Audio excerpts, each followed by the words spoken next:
মাগো, আমার কোমরটা গেল রে। এক প্রকার চেঁচিয়ে কথাটা বলে উঠলাম আমি। আর আমার চেঁচানো শুনে সামনের গাড়ি থেকে নেমে আসলো 5 জন মানুষ, 3টে ছেলে আর 2টো মেয়ে। 3টে ছেলের ভেতর একজন হলো আরিয়ান, পরনে তার ব্ল্যাক জিন্স, কালো শার্ট। দ্বিতীয় ছেলেটির নাম সায়ান, সেও শার্ট আর জিন্স পরা, চোখে তার চশমা, দেখে বোঝা যাচ্ছে কিছুটা গম্ভীর টাইপের ছেলে। আর 3 নাম্বার হলো জিসান, পরনে তার রেড গেঞ্জি আর জিন্স, তাকে দেখে বোঝা যাচ্ছে খুব হাসি খুশি টাইপের একটা ছেলে। আর 2 জন মেয়ে, প্রথম মেয়েটি পরেছে শর্ট ড্রেস আর একটা পিচ্চি মেয়ে, মনে হয় ক্লাস 9-10-এ পড়ে, পরনে তার জিন্স আর টপস। তাদের মধ্যে ব্ল্যাক শার্ট পরা ছেলেটি বলে উঠল, এই মেয়ে, চোখে দেখো না নাকি? দেখছো সামনে একটা গাড়ি আসছে, তাহলে সরে যাবে না? স্টুপিড মেয়ে কোথাকার। এক তো কোমরে ব্যথা পেয়েছি, তার উপর আবার এতগুলো কথা শোনালো। মুহূর্তের মধ্যে রাগে আগুন আগুন। এমন সময় দৌড়ে আসলো আমার সামনে তিশা আর রুহি। ওরা দুজনেই হলো আমার বেস্ট ফ্রেন্ড। ওরা বলল, তুই ঠিক আছিস তো মেয়ে? ওদের কথার কোনো জবাব না দিয়ে আস্তে আস্তে সাইকেলটা উঠিয়ে নিজেও দাঁড়িয়ে পড়লাম আমি। তারপর সামনের ছেলেটার দিকে তাকিয়ে চেঁচিয়ে বললাম, এই যে মিস্টার, একে তো ধাক্কা মেরে ফেলে দিয়েছেন, তার উপর আবার অপমান করছেন। দোষ কার ছিল শুনি? আপনি তো ধাক্কা দিলেন আমার সাইকেলে, তাই তো পড়ে গেছি। আমি ধাক্কা দিয়েছি? আপনি ধাক্কা দিয়েছেন। আমি ধাক্কা দেইনি, ইউ সামনে চলে এসেছো। এই নিয়ে আমার সাথে সামনে থাকা ছেলেটির সাথে ঝগড়া শুরু হয়ে গেল। হঠাৎই আরিয়ানের পাশে দাঁড়িয়ে থাকা ছেলেটি জিসান আরিয়ানের কানে কানে বলে উঠল, দোস্ত, এ দেখি পুরো ঝাঁঝে ভরা লাল মরিচ। তা তো দেখতেই পাচ্ছি। ওই যে কানে কানে কি কথা বলা হচ্ছে শুনি?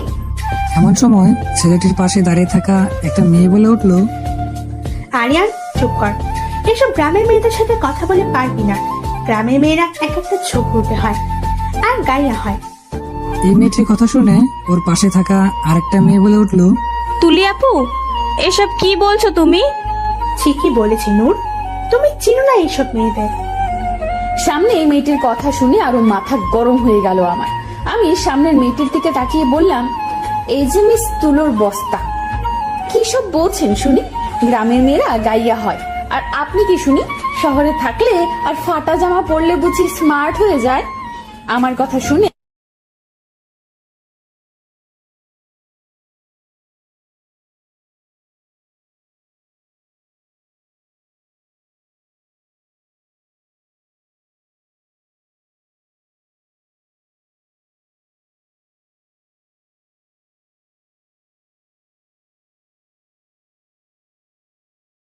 মেয়েটা আর কিছু বলল না। তারপর আরিয়ান আমার দিকে তাকিয়ে বলল, এই যে মিস লালমরিচ। হোয়াট দ্য লাল মরিচ? আমি লাল মরিচ? আমি লাল মরিচ হলে আপনি কি? আপনি আপনি তাহলে ফাটা স্পিকার কি জানা নাকি?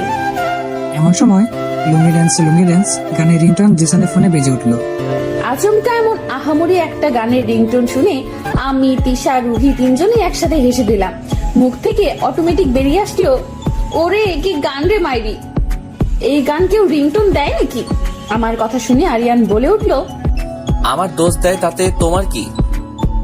এদিকে জিসান কতক্ষণ ফোনে কথা বলে আরিয়ানকে বলে উঠল, এখানে আর কতক্ষণ দাঁড়িয়ে থাকবে?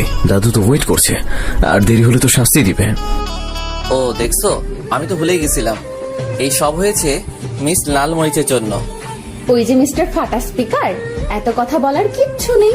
আমি ইচ্ছে করে আপনাদের দেরি করাইনি, আপনারা নিজেরাই দেরি করেছেন। এমনিতে আমাদের তাড়া আছে। এই রুহি, সাইকেল ধরিয়ে ওদের বললাম, চল, এসব ফাটা স্পিকারদের সাথে কথা বলে লাভ নেই। এই বলে কিছুটা হাঁটতেই ধারাম করে গাড়ির চাক্কার পাশে পড়ে গেলাম আমি। সাথে সাথে সামনে থাকা আরিয়ান, জিসান, সায়ান, তুলি, নূর 5 জন একসাথে উচ্চ স্বরে হেসে দিল। আমি শুধু মাথা নিচু করে বসে রইলাম। এমন সময় রুহি আর তিশা দৌড়ে এসে ধরে ওঠালো আমায়। আমি বলে উঠলাম, এইভাবে পাগলের মতো হাসার কিছু হয়নি। এই বলে রুহি আর তিশার হাত ধরে ওখান থেকে চলে আসলাম আমরা। কিছুটা দূর যেতেই ওদের সামনে উচ্চ স্বরে হেসে দিলাম আমি। আমার হাসি দেখে তিশা আর রুহি অবাক হয়ে বলল, তুই হাসিস কেন? পেছনে তাকিয়ে দেখ, আগে আগে হোতা হ্যায় ক্যা? মানে? আরে পেছনে ঘুরে তাকিয়ে দেখ না। আমার কথা মতো ওরাও পেছনে ঘুরে তাকালো। এদিকে আরিয়ান, জিসান, অর্ণব, নূর আর তলিরা গাড়িতে বসে কিছুটা দূরে যেতেই গাড়ির হাওয়া ফুস, মানে গাড়ির চাকা পাম্প শেষ। গাড়ি থেকে নেমে পাঁচজনেই অবাক। আরে গাড়ির পাম্প শেষ হয়ে গেল কিভাবে? সবাই অবাক চোখে তাকিয়ে আছে। এদিকে আমরা তিনজনই উচ্চ স্বরে হেসে দিলাম, কারণ কাজটা তো আমিই করেছি। তখন পড়ে কি এমনি এমনি গেছিলাম নাকি? এই জন্যই তো পড়েছিলাম। আরো হাসো বাবু, জোরে জোরে হাসো। এই বলে তিনজনই হাসতে হাসতে সাইকেল করে চলে যেতে লাগলাম নিজেদের কাজে। এদিকে আরিয়ানদের আর বুঝতে বাকি নেই যে কাজটা কে করেছে। আরিয়ান তো রাগে আগুন হয়ে গেছে। এমন সময় জিসান বলে উঠলো, দেখছো কি শয়তান মাইয়া, কিভাবে গাড়িটা 12টা বাজিয়ে চলে গেল। সাংঘাতিক মেয়ে রে বাবা। এমন সময় সায়ান বলে উঠলো। এখন কি উপায়? সায়ানের কথা শুনে আরিয়ান বলে উঠলো, উপায় তো একটা বের করতেই হবে। সাইকেল করে সামনে যাচ্ছি আমরা।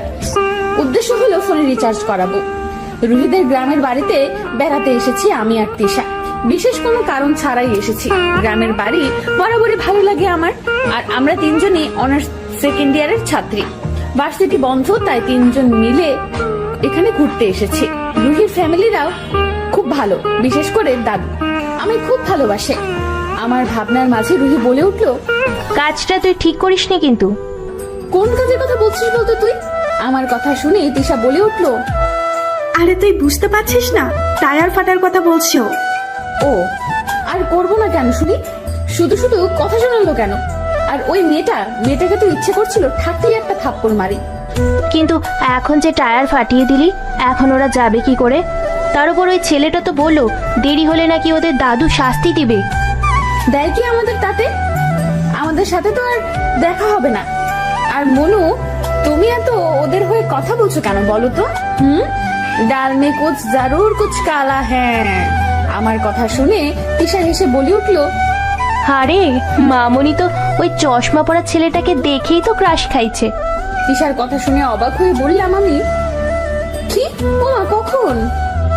আরে না, ও মিথ্যে কথা বলছে। রুহির কথা শুনে তিশা বলে উঠলো, ওই আমি মিথ্যে কথা বলছি? তুই তো তখন আর কিছু বলতে পারলো না তিশা।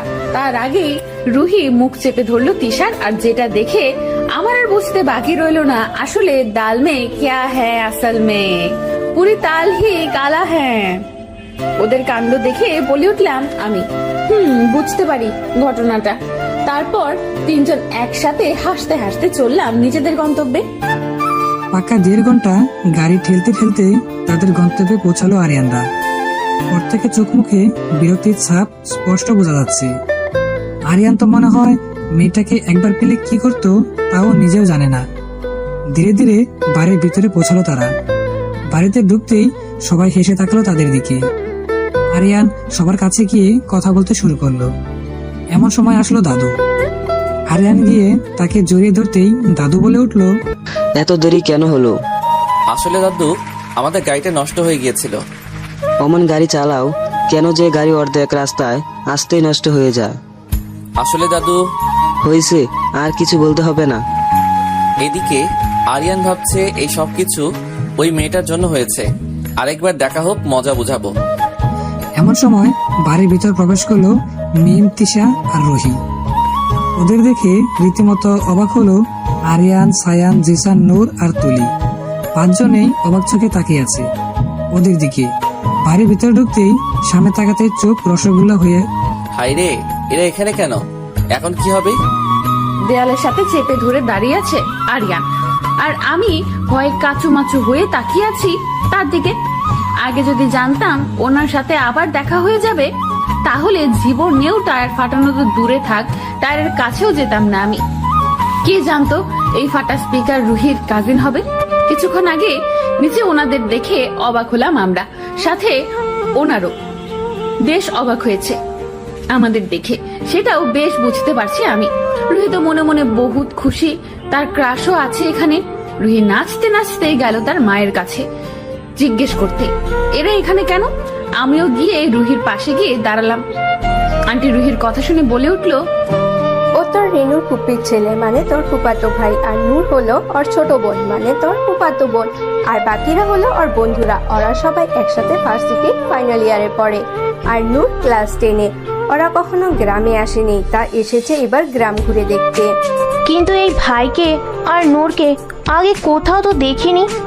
দেখবি কিভাবে, ও তো তেমন কোথাও যায় না, আর আমরাও তো ওদের বাসায় একবারে গিয়েছিলাম, আর তখন ও আর নূর ছিল না, তাই দেখিসনি। ও, এই তাহলে আরিয়ান ভাইয়া, তাই তো তখন নামটা চেনা চেনা লাগছিল। রুহির কথা শুনে আন্টি অবাক হয়ে তাকিয়ে বলল, কখন? আর বলো না মা, আর কিছু বলতে পারলো না রুহি। তার আগে রুহি পায়ে দিলাম একটা পাড়া, সাথে সাথে চেঁচিয়ে উঠলো। সাথে সাথে আশেপাশের সবাই আমাদের দিকে তাকালো। এমন সময় দাদু বলে উঠলো, কি হলো রুহি, তুমি চেঁচিয়ে উঠলে কেন?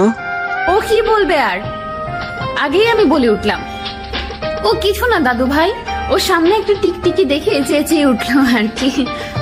আমার কথা সবাই মেনে নিয়ে চলে গেল। এমন সময় দাদু ওনাদের বলে উঠলো, যাও সবাই রুমে গিয়ে ফ্রেশ হয়ে আসো। সাথে সাথে সবাই চলে গেল। এদিকে সবাই অবাক হয়ে তাকিয়ে গেলেও আরিয়ান আর তুলোর বস্তাটুকু তুলি আফায় রাগী লুক নিয়ে চলে গেল। তুলি আফার বিষয়টা খুব একটা গায়ে না মাখলেও আরিয়ানের লোকটায় ভয় লাগলো। না জানি সামনে পেলে কি করবে। আমি তো ভাই ভুলেও ওনার সামনে যাচ্ছে না। এই ভেবে কিছুক্ষণ গিয়ে দাদুর পাশে দাঁড়ালাম। খুব ভালো লাগে আমার দাদুর সাথে থাকতে। আমার সামনে যেতেই দাদু বলে উঠলো, কি হলো, আমার ময়না পাখিকে এত চিন্তিত লাগছে কেন? আমি দাদুকে খুব খুশি মনে জড়িয়ে ধরে বললাম, কিছু হয়নি দাদু ভাই। তারপর কিছুক্ষণ দাদুর সাথে কথা বললাম। এমন সময় সবাই সিঁড়ি দিয়ে নেমে আসলো। সায়ান, জিসান, তুলি, নূর। ওনাদের দেখে আমি আর কোনো কিছু না ভেবেই দৌড়ে সিঁড়ি বেয়ে উপরে উঠলাম। আর একটা রুম টপকে আরেক রুমে যাব এমন সময় হুট করে কেউ হাত ধরে টান দিল। হঠাৎ করে যে এমন কিছু একটা হবে সেটা হয়তো আমি ভাবতেই পারিনি। ভয়ে চোখ মুখ বন্ধ করে আছি। বর্তমানে জীবনে প্রথমবার কোনো ছেলের এতটা কাছে চলে এসেছি। আমার মনে হচ্ছে হার্টবিট ওঠানামা করছে, বুকের ভেতর টক টক করছে। মনে হচ্ছে এখনই শ্বাস বন্ধ হয়ে যাবে আমার। আমি কাঁপা কাঁপা গলায় বললাম, আপনি এইভাবে আমায় টান দিলেন কেন? তুমি আমার গাড়ির টায়ার পাংচার করেছো কেন? ওনার কথা শুনে ভয়ে কাঁপা কাঁপা গলায় বললাম, কে বলেছে আপনাকে যে আমি আপনার গাড়ির টায়ার ফাটাইছি? তোমার সাহস তো কম না। একে তো গাড়িটার 12টা বাজাইছো, তার উপর আবার বড় বড় কথা বলছো। দেখুন, আমি কিছু করিনি, আমি যেতে দিন। এমন সময় দরজায় নক করলো কেউ। হঠাৎ এমনটা হওয়াতে আমি প্রচুর ভয় পেয়ে গেলাম। অপর পাশ থেকে তুলি আপাই বলে উঠলো, কি হলো আরিয়ান, তুই এতক্ষণ দরজা বন্ধ করে কি করছিস একা একা? তুলি আফার কথা শুনে আরিয়ান আমার দিকে তাকিয়ে জোরে বলে উঠলো, কিছু করছি না, এখনই আসছি, তুই যা। কিছুক্ষণের মধ্যেই বুঝতে পেরেছি তুলি আপা চলে গেছে। হঠাৎই আরিয়ান বলে উঠলো, এত ঝাঁজ কেন তোমার, লালমরিচ? এই মুহূর্তে ওনার উপর রেগে যাওয়া মানে নিজের বিপদ নিজেই ডেকে আনা। হঠাৎই মাথায় একটা বুদ্ধি আসলো আমার। ব্যাস মাথা ঘুরে পড়ে গেলাম আমি আরিয়ানের বুকে। সাথে সাথে আরিয়ান অবাক হয়ে ধরে ফেললো আমায়। তারপর বলে উঠলো, কি হলো তোমার লালমরিচ? আমি বুঝতে পেরেছি আরিয়ান ভয় পেয়েছে। ব্যাস সেই সুযোগটাকে কাজে লাগিয়ে আমিও আচমকা আরিয়ানকে ধাক্কা মেরে দরজা খুলে দৌড়। আর যাওয়ার আগে চেঁচিয়ে বললাম, যা করেছি বেশ করেছি, ফাটা স্পিকার। ব্যাস আমি দৌড়, আমায় আর পাইকে। এদিকে আরিয়ান যেন এখনো শর্ট হলো, কি হলো এইমাত্র সেটা ভেবে আরিয়ান হাসতে হাসতে বলল, ঠিক আছে লালমরিচ, আমিও ইটের জবাব পাথর দিয়ে দিব, জাস্ট ওয়েট। এই বলে মুচকি হেসে ঘর থেকে বের হলো আরিয়ান। রান্নাঘরে আন্টির কাছে হেল্প করছে রুহি। আর কিছুক্ষণ পর পর সায়নের দিকে তাকাচ্ছে সে। কেমন এক অদ্ভুত অনুভূতি হচ্ছে তার। এর আগে কখনো কোনো ছেলেকে দেখে এমন হয়নি তার। তবে কি সায়নকে প্রথম থেকেই ভালোবেসে ফেলেছে? না না, এসব কি ভাবছে, দূর, মনে হয় মাথাটা পড়েই গেছে। হঠাৎ রুহির মাথায় চটি মারল তিশা। আচমকা এমনটা হওয়াতে রুহি পুরো অবাক হলো। তারপর তিশাকে দেখে বলল, কি হলো, মারলি কেন? কি এত ভাবছিস শাকচুন্নি? কই কিছু না তো। ও, এখনো তোর খাই সূচি, তাই মনু যতই লোকাও সবই বুঝি। রুহি একটা বিরক্ত মাখা মুখ নিয়ে বলে উঠল, তোর মাথা বুঝছুস। এখন তো সেটাই বলবা, তুমি যে সায়ান ভাইয়ের দিকে তাকিয়ে লাইন মারছো তা আমি ভালো করেই বুঝতে পারছি। তিশা, এখন কিন্তু খারাপ হয়ে যাচ্ছে, তেমন কিছুই নয়। তা তো বুঝতেই পারছি। রুহি আর কিছু বলতে যাবে তার আগেই আন্টি রুহিকে ডেকে বলল, ফ্রিজ থেকে ডিম নিয়ে আয়। এই মুহূর্তে রুহি আটা মাখতে ব্যস্ত, আর তা দেখে তিশা বলে উঠল, আমি নিয়ে আসছি আন্টি। এই বলে তিশা ফ্রিজ থেকে 10টা ডিম বের করে একটা বালতিতে করে নিয়ে হাঁটতে শুরু করলো। ওদিকে উল্টো দিকে সোফার সামনে দাঁড়িয়ে লাফিয়ে হাসতে হাসতে কথা বলছিল, আর সায়ান মোবাইল হাতে নিয়ে সোফায় বসে গোতাচ্ছিল। সায়ানের পাশে তুলি আর নুরু বসেছিল, আর ওরা সবাই জিসানের কথা শুনতেছিল আর হাসাহাসি করছিল। জিসান বরাবরই হাসি খুশি আর ফানি টাইপের, আর লাফালাফি করতে পছন্দ করে এমন টাইপের একটা ছেলে। সহজেই সবার সাথে মিশে যেতে পারে, আর তার এই অতিরিক্ত লাফালাফি করাই সবসময় তার দুর্ঘটনার কারণ হয়ে দাঁড়ায়। যেমন এখন হতে চলছে, সিঁড়ি বেয়ে নিচে নামছিল আরিয়ান। সবাইকে একসাথে সোফায় বসে হাসাহাসি করছিল, তাই সেও গিয়ে বসলো তাদের মাঝে। আরিয়ানকে দেখে জিসান বলে উঠল, দোস্ত, এতক্ষণ কি করছিলি? রুমে বসে কাবাডি খেলছিলি নাকি? বেটা, একটা তেলাপোকাকে ধরতে গেছিলাম। ব্যাস হয়ে গেছে। জিসান লাফ দিয়ে উঠে আরিয়ানের কথা শুনে, কারণ জিসান ছোটবেলা থেকেই তেলাপোকায় প্রচন্ড ভয় পায়। চেঁচিয়ে বলল, কোথায় কোথায় কোথায় কোথায় আসলা? এই বলে পিছন দিকে ঘুরে আসতে নেয় জিসান। এদিকে রান্নাঘরের কাছে এসে তিশা ডিমের বাটি নিয়ে আসতেছিল, আর এদিকে জিসান চেঁচিয়ে লাফাতে লাফাতে গিয়ে পড়লো তিশার উপরে। আচমকা এমন হওয়াতে দুজনে তাল সামলাতে না পেরে পড়ে গেল নিচে। তিশা নিচে আর তিশার উপরে জিসান, আর জিসানের মুখে গিয়ে পড়লো ডিমের বাটি। ব্যাস কেল্লাফত, যা হবার হয়ে গেছে। পুরো 10টা ডিম ফেটে লাগলো জিসানের মুখে। ঘটনাটা ধপ করে হয়ে যাওয়ায় সবাই পুরো হা হয়ে তাকিয়ে রইল ওদের দিকে। কিছুক্ষণের মধ্যেই হাসির রোল পড়ে গেল পুরো বাড়িতে। সিঁড়ি বেয়ে নিচে নামছিলাম আমি, এমন আহামরি ঘটনা দেখে চোখ পুরো রসগোল্লা হয়ে গেল আমার। জাস্ট হা করে তাকিয়ে রইলাম আমি ওদের দিকে। এদিকে তিশা পড়ছে মহা বিপদে, না পারছে কিছু বলতে, না পারছে কিছু করতে। হঠাৎই তিশা চেঁচিয়ে বলে উঠল, কানা নাকি? ঠিক মতো দেখে হাঁটতে পারেন না নাকি? উঠুন বলছি আমার উপর থেকে। এদিকে জিসান কি করবে বুঝতে পারছে না, তার চোখে মুখে কিছু লাগাতে সে চোখ খুলতে পারছে না। নীলি কণ্ঠ শুনে জিসান বলে উঠল, আমি উঠতে পারছি না, আমার চোখে কিছু একটা লেগে গেছে। জিসানের কথা শুনে তিশার আর বুঝতে বাকি রইল না কি লেগেছে জিসানের মুখে। হাই রে, এটা কি করলেন আপনি? আগে তাড়াতাড়ি উঠুন আমার উপর থেকে। জিসান কোনো কিছু না বলে ধীরে ধীরে উঠে পড়লো তিশার উপর থেকে। তিশা উঠে গিয়ে সোজা রান্নাঘরে দৌড়ে চলে গেল, কারণ তার মান সম্মান যে প্লাস্টিক করে দিল জিসান। এদিকে জিসান দাঁড়িয়ে আরিয়ানদের উদ্দেশ্য করে বলল, দোস্ত, আমার চোখে কি যেন লেগে গেছে, আমি আমি চোখ খুলতে পারছি না। এই বলে সবার দিকে মুখ ঘুরিয়ে তাকাতেই সবাই আরো উচ্চস্বরে হাহা করে হেসে দিল, কারণ জিসানের মুখে পুরো ডিম লেগে আছে, ভূতের মতো দেখাচ্ছে। আশপাশে সবাই হেসে দিল জিসানের কাণ্ডে, আর জিসান সবার হাসির কারণ বুঝতে না পেরে হাবলার মতো দাঁড়িয়ে রইল। তারপর বলো মনু, কেমন ফিলিংস হলো তোমার? রান্নাঘরে দাঁড়িয়ে কথাটা বলে উঠলাম আমি তিশাকে, আর আমার কথা শুনে রুহি মুখ চিপে হেসে বলল, বল, কেমন লাগছে এখন? তিশা অবাক হয়ে দুজনের কথা শুনে বলল, তোরা কিসের ফিলিংস এর কথা বলছিস বলতো?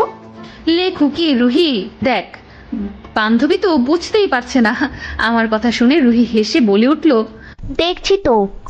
আমাদের দুজনের হাসিতে তিশা বিরক্তি মাখা মুখ নিয়ে বলল, তোরা হাসাহাসি বন্ধ করবি? আর ওটা জাস্ট একটা অ্যাক্সিডেন্ট ছিল। কিন্তু আমাদের হাসি যেন থামছেই না, আর তিশা হাপলার মতো দাঁড়িয়ে থেকে ওখান থেকে চলে গেল। ও যেতেই আমরা দুজন আরো উচ্চ স্বরে হেসে দিলাম। ওয়াশরুমের বাইরে দাঁড়িয়ে আছে আরিয়ান, আর ওয়াশরুমের ভিতরে জিসান, আর বাকি সবাই বিছানায় বসে হাসাহাসি করছে। হঠাৎ আরিয়ান বলে উঠলো জিসানকে, তাড়াতাড়ি মুখ ধুয়ে বেরিয়ে আয়। দোস্ত, মুখ থেকে কেমন যেন ডিম ডিম গন্ধ আসছে। আরিয়ান জিসানের কথা শুনে হেসে বলল, আব্বে বোকা ছেলে, তোর পুরো মুখে ডিম লেগে গেছে। জিসান আরিয়ানের কথা শুনে চেঁচিয়ে বলে উঠলো, কি? আরে আগে বলবি না? এই বলে জিসান তাড়াতাড়ি হাত মুখ ধুতে শুরু করলো। আরিয়ান জিসানের কাণ্ড দেখে হাসতে হাসতে গিয়ে বসে পড়লো বাকিদের সাথে বিছানায়। কিছুক্ষণের মধ্যেই জিসান মুখ দিয়ে বেরিয়ে আসলো সবার সামনে। সবার সামনে আসতেই সবাই উচ্চ স্বরে হেসে দেয়। জিসান ওদের হাসি দেখে বলে উঠলো, হইছে আর হাসা লাগবে না তোদের, দাঁত যতগুলো আছে সব না পড়ে যাবে। জিসানের কথা শুনে তুলি বলে উঠলো, পড়ে গেলে তোর কোনো লাগামো আনে। তোরে দিব না। জিসানের কথা শুনে আরিয়ান বলে উঠলো, তাইলে কারে দিবি যে মেয়েটার উপর পড়ে গেলি তারে? আরিয়ানের কথা শুনে 2 মিনিটের জন্য হলেও জিসান কল্পনা চলে যায় তখনকার বিষয়টা নিয়ে। কিছু একটা ভেবে আর মনে হাসলো জিসান। হঠাৎই জিসানের মাথায় একটা চাটি মারলো আরিয়ান, তারপর বলে উঠলো, কি এত ভাবছিস বলতো? না কিছু না। তারপর বলো মামা, ডিমের পারফিউমটা কেমন লাগলো? আবার যা, আমি তো ওগুলোকে আর খেলবো না। জিসানের কথা শুনে হেসে দিল সবাই। সারাদিন হাসাহাসি করতে করতে কেটে গেল তাদের। রাতে খাবার টেবিলে গোল করে বসে আছে সবাই। এদিকে তিশা আর জিসান দুজনেই মাথা নিচু করে চুপ করে বসে আছে। আর ওদের এভাবে মাথা নিচু করে থাকার মূল কারণ হলো জিসান। এই মুহূর্তে আমরা সবাই দুপুরে সেই ঘটনাটা নিয়ে হাসাহাসি করছি। এমন সময় আমাদের মাঝে আসলো দাদু। সাথে সাথে সবাই চুপ, আমরাও চুপ। তারপর সবাই মিলে খাবার খেতে শুরু করলাম। ধীরে ধীরে খাবার টেবিলে নীরবতা এসে গ্রাস করলো। আমার সামনে বসেছে আরিয়ান, আরিয়ানের বাম পাশে তুলি আর ডান পাশে সায়ান, তারপর জিসান, তারপর নূর। আর আমাদের দিক থেকে তিশা জিসানের সামনে আর রুহি সায়ানের, আর আমাদের সবার মাঝখানে বসেছে দাদু। এইভাবে নীরবতা ভালো লাগে নাকি? ধুর, বোরিং লাগছে। এইভাবে তিশার পায়ে একটা খোঁচা মারলাম। আমার কাজে তিশা অবাক হয়ে বলল, কি হয়েছে? ভালো লাগছে না, সবাই এইভাবে চুপচাপ কেন? বোবা হয়ে গেল নাকি? এত কথা কেন বলিস তুই? চুপচাপ খেয়ে নে। আচ্ছা দেখ তো রুহি, আফাই কি করছে? নিশ্চয়ই সায়ান ভাইয়ের দিকে মিটমিট করে তাকাচ্ছে আর হাসছে। আমার কথা শুনে তিশা রুহির দিকে তাকালো, আর যা ভাবছিলাম তাই ঠিক। আফাই সায়ানের দিকে তাকিয়ে মুচকি হাসছে, আর সায়ান সে একটা গোমরা মুখী চুপচাপ খাবার খাচ্ছে, মনে হয় বউ মরছে এমন। আমার কথা শুনে তিশা হেসে বলে উঠল, ঠিকই বলছো, ভাইয়াটা কেমন যেন সব সময় চুপচাপ থাকে। আমাদের ফিসফিসিতে দাদু বলে উঠল, কি হলো ময়না পাখি আর টিয়া পাখি, তোমরা দুজন কি ফুসফুস করছো? ব্যাস হয়ে গেল। দাদুর কথা শুনে সবাই আমাদের দিকে তাকালো। এমন সময় আরিয়ান বলে উঠল, কি আর বলবে দাদু, নিশ্চয়ই খাবার টেবিলে বসে মশা মারছে। আরিয়ানের কথা শুনে হেসে দিল সবাই। ওই আপনাকে কে বলছে আমার বিষয়ে কথা বলতে? আমার কথা শুনিয়ে আরিয়ান চেঁচিয়ে বলে উঠল, দাদু, তোমার ময়না পাখির আরো খাবার লাগবে। আরিয়ানের কথা শুনে আমার চোখ রসগোল্লার মতো হয়ে গেল। মুখ থেকে অটোমেটিক বেরিয়ে আসলো, শালায় বলে কি আরো খাবার লাগবে? আমি তো এগুলোই খেতে পারছি না। আরিয়ানের কথা শুনে দাদুভাই বলে উঠলো, সেটা কেন ময়না পাখি, তোমার আরো খাবার লাগবে, আমাদের বলবে না? দাদু ভাই আমার আর লাগবে না, উনি মিথ্যা কথা বলছে। দাদু, ওর কথা বিশ্বাস করবে না, ও লজ্জায় মিথ্যা কথা বলছে। আরিয়ানের কথা শুনে আন্টি আমায় আরো খাবার দিল, যা দেখে চোখ মুখ রসগোল্লা হয়ে গেল। এত খাবার কেমনে খামু? এগুলো সব ফাটা স্পিকার ইচ্ছে করে করলো এমন। আচ্ছা ঠিক আছে, আমারও সুযোগ আসবে বাবু, তারপর আমিও দেখিয়ে দিব। এই বলে নিজেকে সান্ত্বনা দিয়ে ধীরে ধীরে খাবার খেতে শুরু করলাম। কিছুক্ষণ পর আর খাবার পেটে যাচ্ছে না, তাই তিশাকে বললাম, বই কিছু খাবার নিবি? না আর হবে না, এমনিতেই পেট ভরে গেছে। এদিকে আরিয়ান মুখ চেপে হাসছে আর মনে মনে বলছে, এইবার বোঝো ঠেলা, আমার গাড়ির 12টা বাজাইছো না, এখন আমিও তোমার 12টা বাজাই দিছি। একে একে সবাই খাবার খেয়ে চলে যাচ্ছে, আর আমি এখনো বসে আছি। সবাই যেতেই অর্ধেক খাবারের প্লেট নিয়ে উঠতে যাব, এমন সময় আরিয়ান বলে উঠল, কোথায় যাচ্ছ লালমরিচ? আরিয়ানের কথা শুনে আমতা আমতা করে বললাম আমি, কই কোথাও না তো, কোথাও যাচ্ছি না। সত্যি তো? তাহলে খাও, সব খাবার না খাইয়ে তোমায় তো উঠতে দিচ্ছি না। এই মুহূর্তে প্রচুর কান্না পাচ্ছে আমার। আমি জীবনে কোনোদিন এত খাবার একসাথে খাইনি। শেষমেশ কোনো উপায় না পেয়ে কাঁদতে কাঁদতে খেতে শুরু করলাম। এদিকে আমার অবস্থা দেখে রুহি তিশা দুজনেই হাসছে। ইচ্ছে তো করছে দুটোর মাথায় বাড়ি মেরে ফাটিয়ে দেই, কিন্তু এই মুহূর্তে তা পসিবল না। বেশ কিছুক্ষণ পর সব খাওয়া শেষ করে ফেললাম আমি। রাত 10টা। রুমের মধ্যে পায়চারি করছি আমি। অতিরিক্ত খাবার খাওয়ার ফলে অতিরিক্ত খারাপ হয়ে গেছে আমার। সব হয়েছে ওই ফাটা স্পিকারের জন্য, ছাড়বো না আমি। এর শাস্তি যে পর্যন্ত না দিচ্ছি সেই পর্যন্ত আমার ঘুম আসবে না। এই মুহূর্তে বকবক করছি আমি। শালা তোর কপালে ভালো বউ জুটবে না দেখিস, তোর বউ তোরে সারাদিন চালাবে দেখিস, তোরে প্রচুর মারবে। আমার মতো এত সুন্দর ইনোসেন্ট মাইয়ার লকে এমন করলি না, তোর ভালো হবে না দেখিস। আর বিছানায় বসে বসে আমার কাণ্ড দেখে হাসছে তিশা আর রুহি। হঠাৎই সামনে একটা বালিশ দেখলাম আমি, সাথে সাথে বালিশটা হাতে নিয়ে মারলাম দুটোর মুখে। রুহি বালিশ ধরে বলল, আমাদের মারছিস কেন? ঠিকই তো, আমাদের মারছিস কেন তুই? তোরা হাসছিস কেন? হাসবো না। আর আমাদের নামেরে মারতে হলে কি ফাটা স্পিকারে মার। তিশার কথা শুনে মনে মনে বললাম, ঠিকই তো, ওদের না মেরে ফাটা স্পিকারকে তো মারা উচিত, কিন্তু কেমনে? হঠাৎই মাথায় একটা বুদ্ধি আসলো আমার। ব্যাস চুপি চুপি রুম থেকে বেরিয়ে উকি মারতে লাগলাম আমি নিচে। উদ্দেশ্য হলো নিচে আরিয়ান আছে নাকি। সিঁড়ি বেয়ে নিচে নামতে নামতে উকি মারছি আমি, কিন্তু কোথাও ওনাকে পাচ্ছি না। হয়তো সবাই ঘুমিয়ে পড়েছে এই ভেবে আবার উপরে উঠতে যাবো, এমন সময় কেউ বলে উঠলো, এইভাবে চোরের মতো উকি মারছো কেন? আচমকে এমনটা হওয়াতে ভয়ে ঘাবড়ে গেলাম আমি। সামনে তাকিয়ে আরিয়ানকে দেখে আরেক দফা অবাক হলাম আমি। তারপর নিজেকে সামলিয়ে বললাম, চোরের মতো উকি মারবো কেন? আসলে আসলে কি? আসলে আসলে কি? আসলে আমার কথা শুনে আরিয়ান বিরক্তি মাখা মুখ নিয়ে বলল, আরে আসলে কি সেটা বলবে তো? আপনি একটু নিচু হন, কানে কানে বলবো। আমার কথা শুনে আরিয়ান সিরিয়াস কিছু মনে করে মাথা নিচু করলো। আরো নিচু হন। আরো নিচু হতে হবে? আরিয়ান আমার কথা শুনে আরো নিচু হলো। আচ্ছা আপনি কি বাংলা বুঝেন না? কানে কানে বলবো, আপনার কানটা আমার কাছে নিয়ে আসুন। আমার কথা শুনে আরিয়ান আরো নিচু হলো। ব্যাস হয়ে গেছে। আরিয়ান নিচু হতেই আরিয়ানের মাথায় আমি আমার মাথা দিয়ে ঠাস করে একটা বাড়ি। তারপর বলে উঠলাম, এটাই করার ছিল, আর এইটা হলো খাবারের সময় আমায় হেনস্থা করার জন্য। তারপর আমার আর পাইকে দৌড়ে সিঁড়ি দিয়ে বেয়ে উপরে উঠে সোজা রুমে। এদিকে আচমকা এমন হওয়াতে আরিয়ান পুরো বেবাচাকা খেয়ে গেল। আরিয়ান কপালে হাত দিয়ে হা হয়ে দাঁড়িয়ে আছে। কি হলো, সব তার মাথার উপর দিয়ে গেছে। কিন্তু লালমরিচে বাড়িটা মেরেছে খুব জোরেই। তারপর আরিয়ান মাথায় হাত দিয়ে উপরে উঠতে লাগলো আর বলছে, ঠিক আছে, আমিও পরে তোমায় দেখে নিব, শয়তান মাইয়া কথাকার। রুমে ঢুকে সোজা নাগিন ডান্স দিতে লাগলাম আমি, আর গান গাইছি, উড়ে উড়ে মা মা উড়ে উড়ে কাকু কি যে মজা পাইছি, ডিস্কো দিছিল আরো দিমু টিং টিং। ভোরের ফুরফুরে আলোতে ঘুম ভাঙলো আমার। গ্রামের বাড়ির সকালটা খুব সুন্দর হয়, হালকা শীত শীত ভাব, একটা পাখির কিচির মিচির শব্দ, উফ কি যে সুন্দর। বিছানা থেকে উঠে বসলাম আমি। এখনো বেঘরে ঘুমিয়ে আছে তিশা আর রুহি। কাল সারা রাত আমার কাণ্ড দেখে ওরা হাসতে হাসতেই শেষ। তবে কাল রাতে আমার খুব ভালো লেগেছে, আনমনে হাসলাম আমি। তারপর চুপি চুপি বিছানা থেকে নেমে পড়লাম আমি। তারপর মাথায় ওড়না জড়িয়ে রুম থেকে বেরিয়ে সোজা নিচে নামলাম। গ্রামের এই শিশির ভেজা সকালবেলা রাস্তায় দাঁত ব্রাশ করতে করতে হাঁটার বিষয়টা খুব মজাদার। চুপি চুপি বাড়ির বাইরে বেরিয়ে আসলাম। গ্রামটা অসম্ভব সুন্দর, আর এই মুহূর্তে বাড়ির পেছন দিকে যাচ্ছি আমি। বাড়ির পেছন দিকটাও খুব সুন্দর, সরাসরি গাছপালা। কিছুটা দূরে যেতেই একটা সুন্দর পুকুর আছে সামনে। এখানে আমরা আসছি আজ 3 দিন হলো, আর প্রতিদিনই এখানে এসে মুখ ধুই আমি। বিষয়টা আমার কাছে খুব মজাদার লাগে। পুকুর বরাবরই আমার ভালো লাগে, কিন্তু সমস্যা হলো আমি সাঁতার জানি না। ছোটবেলা থেকে শহরের পরিবেশে বসবাস আমার, তাই এমনটা হয়েছে।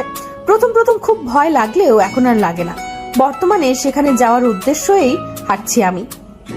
হালকা রৌদ্রের তাপ, আর চারদিকে রয়েছে খেজুর গাছ সহ বিভিন্ন ধরনের গাছপালা। তবে সমস্যা যেটা হলো, পুকুরটার কাছে যাওয়ার আগে একটা গাছের হাক্কা। গ্রামের ভাষায় আর শহরের ভাষায় বলতে গেলে ছোট্ট একটা পুল আছে, যার নিচে আছে অল্প সংখ্যক কাদা পানি। আশেপাশে ধরার মতো কোনো সিস্টেম নেই, শুধু ছোট্ট একটা মোটা গাছ রাখা।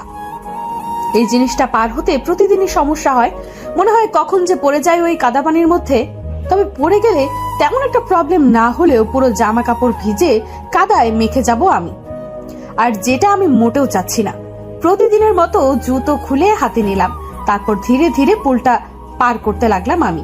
কিছুক্ষণের মধ্যেই পার হয়ে গেলাম, ব্যাস আমার কাজ শেষ। তারপর গেলাম পুকুরটার কাছে। অসম্ভব সুন্দর একটা পুকুর। এদিকে মিমের পিছনে পিছনে অন্য আরেকজন এসেছে, সেটা হয়তো সে বুঝতে পারেনি। ঘুম থেকে উঠেই আরিয়ান কিছুক্ষণের জন্য জানালার পাশে দাঁড়ায়। আর তখন সে লারমরিক্স, এ বাহিরে একা বের হতে দেখেও সে পিছনে পিছনে চলে আসে। কারণ আর যাই হোক, সুযোগ পেলে সাহায্য করার ইচ্ছা তো তার আছেই। আর কাল রাতে যা করেছে তার জন্য তো কিছু একটা করতে হবে, এই ভেবে সেও চলে আসে পিছনে পিছনে। এই মুহূর্তে আরিয়ানও সেই পুলটার এপারে দাঁড়িয়ে আছে। তারপর সেও ধীরে ধীরে পার হয়ে গেল ওপারে। কিছুটা দূরে যেতেই সে দেখতে পেল লাল মরিচ এসে এসে মুখ ধুচ্ছে।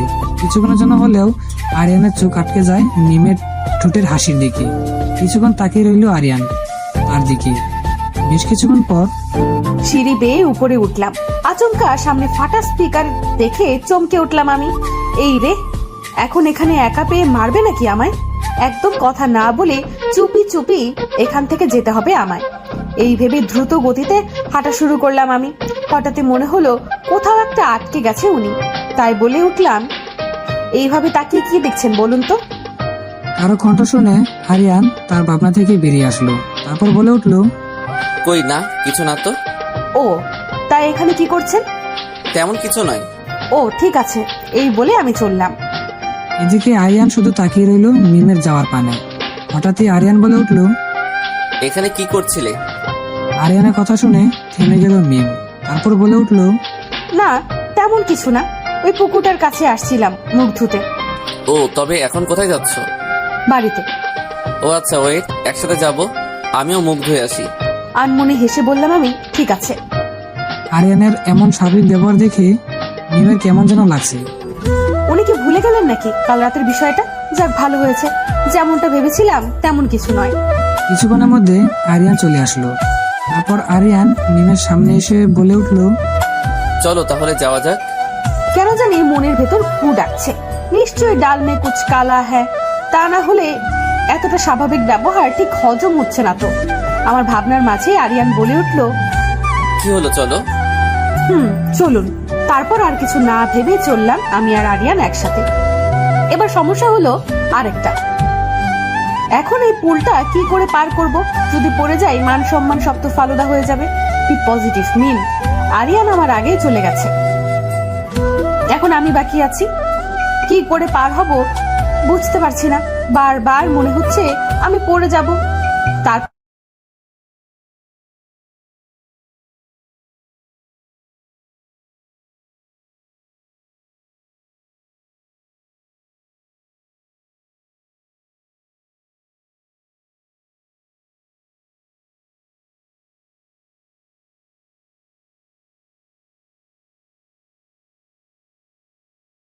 এদিকে আরিয়ান আমার কাণ্ড দেখে হাসতে হাসতে শেষ। এই মুহূর্তে নিজের চুল নিজেই ছিঁড়ে ফেলতে ইচ্ছে করছে আমার। নিজের দোষেই দোষী হলাম আমি।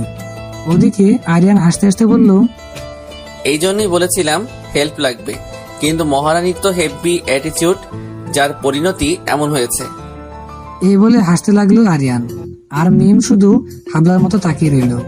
ধীরে ধীরে উপরে উঠতে নিল আবারও। পড়ে যায় মিম, অতিরিক্ত পিছলা, যার কারণে উঠতে পারছে না। এদিকে আরিয়ানের হাসি রেশ আরো বেড়ে যাচ্ছে, আর মিম শুধু চুপ করে বসে রইল। হঠাৎ আরিয়ান তার হাত বাড়িয়ে দিল তার দিকে। তারপর বলে উঠল, হাত দাও। মিমও হাত বাড়িয়ে দিল তার দিকে। হঠাৎ মাথায় শয়তানি মার্কা বুদ্ধি আসলো মিমের। প্রচুর হাসা হচ্ছিল না আমাকে নিয়ে, এই ভেবে আরিয়ানের হাত ধরে নিলাম এক টান। সাথে সাথে আরিয়ানও এসে পড়লো কাদা পানির ভেতর। তারপর আমিও হাসতে লাগলাম। এদিকে আরিয়ান পুরোই বেবাচাকা খেয়ে গেল। সে হয়তো ভাবতেও পারেনি লালমরিচ এমন কিছু একটা করবে। আরিয়ান বিরক্ত মাখা মুখ নিয়ে বলল, এটা কি হলো? প্রচুর হাসছিলাম না, তার শোধ। পানিটা কিন্তু প্রচুর ঠান্ডা। আরিয়ানের কথা শুনে আনমনে হেসে দিলাম দুজনেই। রান্নাঘরে দাঁড়িয়ে আছে রুহি, আর মায়ের সাথে কাজে হেল্প করছে সে। হঠাৎই সেখানে উপস্থিত হলো সায়ান, কারণ সে আরিয়ানকে খুঁজছে। সায়ানকে চারিদিকে তাকাতে দেখে রুহি আসলো সামনে। এক বুক সাহস নিয়ে বলে উঠল, কাউকে খুঁজছেন ভাইয়া? আচমকা কোনো মেয়েরই কণ্ঠ শুনে ঘুরে তাকালো সায়ান মেয়েটির দিকে। এই প্রথম হয়তো সায়ান খেয়াল করলো রুহিকে। রুহির দিকে কিছুক্ষণ তাকিয়ে বলে উঠল, আরিয়ানকে। ও, আরিয়ান ভাইয়াকে? তাকে দেখেছিলাম কিছুক্ষণ আগে বাহিরে যেতে। ও ওকে। এইটুকু বলে সরে আসে সায়ান। আর রুহিও আর কিছু না ভেবে মুচকে এসে তার কাজে চলে যায়। সিঁড়ি বেয়ে এক প্রকার নিচে নেমে আসে জিসান। তারপর চিল্লিয়ে বলে উঠলো, দোস্ত আরিয়ানকে দেখেছিস? সকাল থেকে কোথাও দেখতেছে না। জিসানের কথা শুনে সায়ান বলে উঠলো, ও নাকি বাইরে গেছে। একা একা চলে গেল। এমন সময় সিঁড়ি বেয়ে নিচে নামলো তিশা, কারণ সে তার ওড়না খুঁজে পাচ্ছে না। সকালে ঘুম থেকে উঠে নিজের ওড়না না পেয়ে সে অবাক। পরক্ষণেই পাশে মিমের ওড়না দেখে সে বুঝে গেছে তারটা মিম নিয়ে গেছে, তাই সে খুঁজছে মিমকে। তিশা সিঁড়ি বেয়ে নিচে নামতেই জিসান আর সায়ানকে একসাথে দেখে কিছু না বলেই চুপচাপ হেঁটে যেতে লাগলো। এই মুহূর্তে তিশা জিসানের উপর রেগে আছে, শুধুমাত্র তার জন্য। কালকে রুহি আর মিমের কাছে হেনস্থ হয়েছে সে, তাই একটু রেগে সে মুখ গুমরা করে নিচে নামছে তিশা। এদিকে তিশান তিশাকে দেখে একটা দাঁত কেলানি হাসি দিল, কিন্তু তিশা সেদিকে কোনো লক্ষ্য না দিয়ে মুখ ফিরিয়ে চলল। জিসান হয়তো বুঝতে পেরেছে তিশা ওর উপর রেগে আছে। তিশা হাঁটতে হাঁটতে রুহির কাছে গিয়ে দাঁড়ালো, তারপর বলে উঠলো, মিম কই রে? আমি জানি না তো, সকাল থেকে দেখিনি ওকে। এমন সময় দরজার সামনে এসে উপস্থিত হলো আমাদের লালমরিচ আর একটা ফাটা স্পিকার। তাদের দুজনের অবস্থা দেখে সবাই জাস্ট হা হয়ে তাকিয়ে রইল। সবার মুখ থেকে অটোমেটিক বেরিয়ে আসলো, তোদের এমন অবস্থা কেমন করে হলো? এমন অবস্থা কেমন করে হলো? এমন অবস্থা কেমন করে হলো? তোদের এমন অবস্থা কেমন করে হলো? সবার এমন ভাবে তাকিয়ে থাকা দেখে একটা ডেন্টাল কেয়ার বাপ নিয়ে বলে উঠলো, আরে চাপ নিয়েন না, বেশি কিছু হয়নি, জাস্ট কাদা পানির ভেতর পড়ে গেছি। আমার কথা শুনে জিসান আমার সামনে এসে বলে উঠলো, দুজনে একসাথে? না, একসাথে নয়, প্রথমে আমি, তারপর ওনার আর কিছু বলতে পারলাম না, তার আগেই আরিয়ান ধমক দিয়ে বলে উঠলো, তুমি চুপ করো। আরিয়ানের ধমক শুনে মিম মুখে হাত দিয়ে চুপ করে আছে। আরিয়ান জিসানের দিকে তাকিয়ে বলে উঠলো, বলবো পরে, আগে চেঞ্জ করে আসি। তারপর মিমের দিকে তাকিয়ে বলে উঠলাম, আর তুমিও যাও। মিমও আর কোনো কথা না বলে সোজা দৌড়ে রুমে চলে যায়। উপরে উঠতে নিলে হঠাৎই তুলির বস্তা টুকু তুলি আপুর সাথে ধাক্কা লেগে যায় মিমের। ধাক্কা লাগাতেই সে চেঁচিয়ে বলে উঠলো, ইউ স্টুপিড গার্ল, এগুলো কি করলে? আমার হাতে কাদা লেগে গেছে। সরি, আমি আসলে খেয়াল করিনি। রাখো তোমার সরি, পুরো হাতটা নোংরা করে দিয়েছো তুমি। আর এভাবে সকালবেলা কাদা মেখে কোথা থেকে আসছো তুমি? ফাটা স্পিকারকে জিজ্ঞেস করুন, সব ওনার জন্য হয়েছে। এইটুকু বলে আমি দৌড়। এদিকে তুলি ভাবছে ফাটা স্পিকার, সেটা আবার কি? তুলি সামনে তাকাতেই অবাক, কারণ আরিয়ানও যে কাদা মেখে ভূত হয়ে আছে। তুলি কিছু বলতে যাবে তার আগেই আরিয়ান বলে উঠলো, আমি ফ্রেশ হয়ে আসি, তারপর বলবো। এতটুকু বলে আরিয়ানও গো। এদিকে সায়ান, রুহি, জিসান, তিশা, তুলি সবাই জাস্ট হা হয়ে তাকিয়ে আছে। বিষয়টা কি হলো সব যেন তার মাথার উপর দিয়ে গেল। হঠাৎই জিসান বলে উঠলো, ব্যাপারটা কি হলো? দুজনেই পরে বলবো বলে চলে গেল, কিন্তু সকালবেলা দুজন একসাথে এইভাবে কি করছিল? জিসানের কথা শুনে তুলির মোটেও ভালো লাগেনি বিষয়টা। সকালে সবার সাথে ব্রেকফাস্ট করে রুমে আসলো মিম, তিশা আর রুহি। ওদের মনে একটাই প্রশ্ন, সেটা হলো তখন কি হয়েছিল? ওরা বিছানায় বসে পড়লো। বুক চিনচিন করছে হায়, মন তোমায় কাছে চায়, বুক চিনচিন করছে হায়।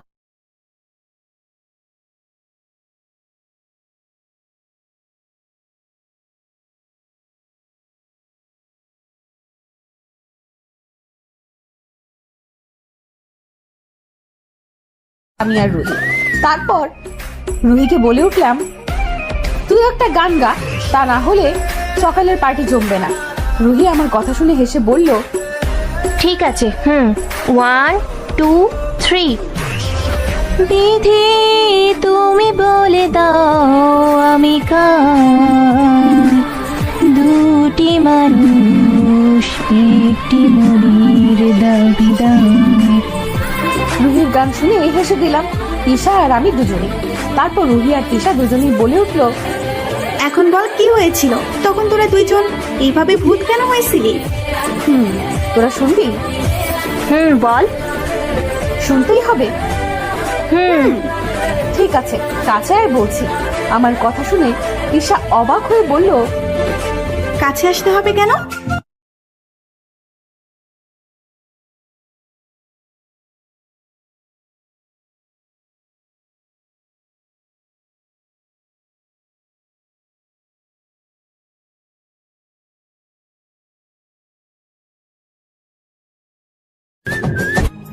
আচমকা আরিয়ানের সাথে ধাক্কা লেগে ওনার গায়ের উপর পড়ে যাই আমি। হঠাৎ করে এমনটা হওয়াতে আরিয়ানও তাল সামলাতে না পেরে পড়ে যায় নিচে। এই মুহূর্তে আরিয়ান নিচে আর আমি তার উপরে, আর আমার পেছনে তিশা আর রুহি জাস্ট হা হয়ে তাকিয়ে আছে আমাদের দিকে আর বলছে, বেশ হয়েছে, আমাদের থেকে পালানো হচ্ছিল না, যা হয়েছে বেশ হয়েছে। ওদের কথা শুনে রাগ হচ্ছে আমার, ইচ্ছে করছে দুটোকে লাথি মেরে ফেলে দিই। কিছুক্ষণ আগে মিমের গান শুনে তিশা রোহি দুজনেই মিমের পেছনে দৌড়াতে লাগে, কারণ মিমের গান তাদের এত পছন্দ হয়েছে যে মিমকে তারা পিটিয়ে নোবেল দিবে। আর তাদের দেওয়া উপহার থেকে বাঁচতেই রুম থেকে সোজা দৌড়ে আসতে নিল মিম, কিন্তু রাস্তার মাঝখানে যে একটা খাম্বা দাঁড়িয়ে থাকবে কে জানতো। পিছন থেকে তাকিয়ে দৌড়াতে ছিল মিম, তারপর বাকিটা ইতিহাস। এই মুহূর্তে ভয়ে চোখ বন্ধ করে রেখেছি আমি, জানি এখনই আরিয়ান আমায় চেঁচিয়ে বলবে, ইউ স্টুপিড গার্ল, চোখে কি দেখো না নাকি? একরাশ ভয় এসে গ্রাস করলো আমায়। আস্তে আস্তে চোখ খুললাম আমি। তারপর আরিয়ান কি বলবে তার আগেই আমি চেঁচিয়ে বলে উঠলাম, সরি সরি ভাইয়া, আসলে আমি আপনাকে দেখতে পাইনি। তা দেখবে কেন, চোখ তো তোমার মাথার পিছনে থাকে। চোখগুলো পেছনে থাকলেই ভালো হতো, তাহলে আপনাকে দেখতে পেতাম। তোমার স্টুপিড কথাবার্তা বাদ দিয়ে উঠো আমার উপর থেকে। আরিয়ানের কথা শুনে দাঁতে কামড় দিলাম আমি, যা গায়ের উপর থেকে না উঠে খালি খালি বকবক করছি। তারপর আস্তে আস্তে উঠে পড়লাম আরিয়ানের উপর থেকে। তারপর আরিয়ানও উঠে দাঁড়ালো, তারপর বলে উঠলো,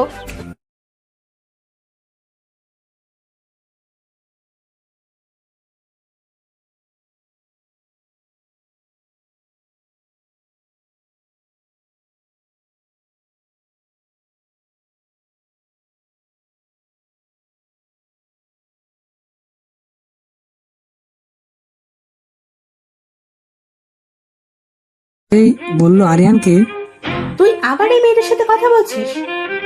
তুলির কথা শুনে আমি অবাক হয়ে বললাম, আমার সাথে কথা বললে কি ওনার মান সম্মান প্লাস্টিক হয়ে যাবে নাকি? আমার কথা শুনে তুলির সোজা উত্তর, অত কিছু জানি না, আরিয়ানকে বারণ করছি ব্যাস।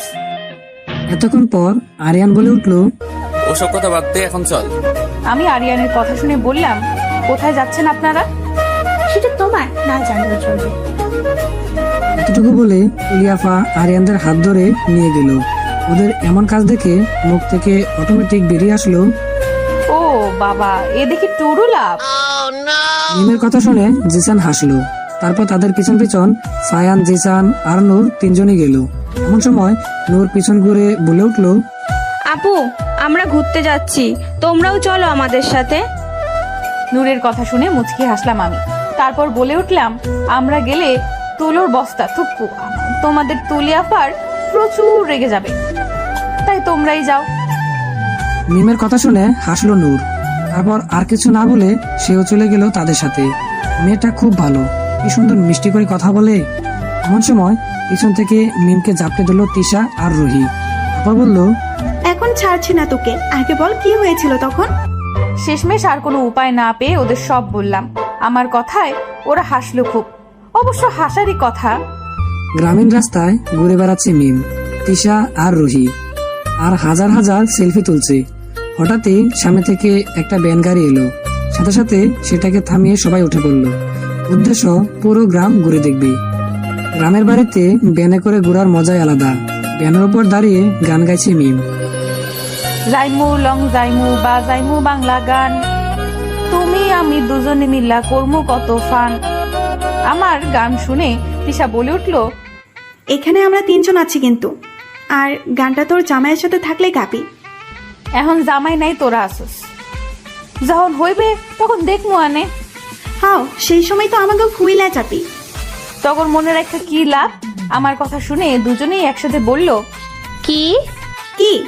আমি হাসলাম। এদিকে আরিয়ান, সায়ান, জিসান, তুলি, নূর পাঁচজন একসাথে গ্রামে ঘুরে বেড়াচ্ছে আর ছবি তুলছে। আরিয়ানের কাছে আছে একটা ক্যামেরা, যেটা দিয়ে সে ঘুরে ঘুরে পুরো গ্রাম বাংলার ছবি তুলে, আর সায়ান, জিসান, নূর আর তুলি সেলফি তুলে ব্যস্ত। হঠাৎই আরিয়ানের চোখ গেল তাদের কাছ থেকে কিছুটা দূরে একটা ভ্যানে করে যাওয়া তিনটে মানুষের দিকে। সে বুঝতে পেরেছে তিনজন কারা কারা। তাদের কাণ্ড থেকে হাসলো আরিয়ান।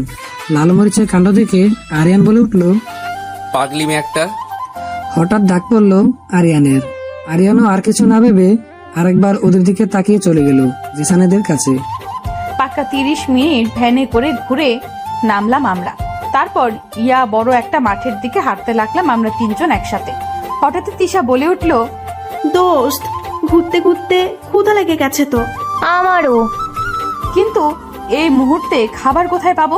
আশেপাশে তো কোনো দোকান নেই, আর আমরা তো এই ক্ষেতের ভিতর চলে এসেছি। হঠাৎই সামনে একটা পেয়ারা গাছ দেখতে পেল। তারপর ওদের দিকে তাকিয়ে চেঁচিয়ে বলে উঠল, দোস্ত দেখ, সামনে কি পেয়ারা খাবি? আমার কথা শুনে ওরা হেসে বলল, খাবো, কিন্তু পারবো কেমনে? চাপ নিস না, আমি তো আছি। আমার কথা শুনে ওরা দুজনেই অবাক হয়ে বলল, তুই গাছে উঠবি? পারিস উঠতে? পারি না তাতে কি হয়েছে, চেষ্টা তো করতে পারি। পড়ে গেলে কি হবে? আরে পড়বো না তো, তোরা দাঁড়া।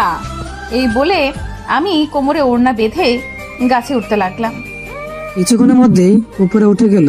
তারপর একটা একটা করে প্রায় অনেকগুলো পেয়ারা ওদের হাতে দিল। তারপর ওরা খেতে শুরু করলো, আর মিম গাছে ডালে বসেই খেতে শুরু করলো। সময়টা দুপুর হওয়ায় এই মুহূর্তে আশেপাশে তেমন কেউ নেই। বেশ কিছুক্ষণ পর তিশা আর রুহি বলে উঠল, আর কতক্ষণ গাছে বসে থাকবি? এখন তো নাম। ওদের কথা শুনে পড়লাম আমি আরেক বিপদে। উঠে তো গেছি, এখন নামবো কিভাবে? আমার কথা শুনে ওরা অবাক হয়ে বলে উঠল, কি চেঁচাচ্ছিস কেন? আমি নামতে পারছি না, আমায় নামা তোরা। আমার কথা শুনে দুজনেই দুশ্চিন্তায় পড়ে গেল, আর আমারও এখন ভয় হতে লাগলো, কারণ আমি সিরিয়াসলি নামতে পারছি না। ভাই তোরা কিছু একটা কর, আমি সত্যি সত্যি নামতে পারছি না।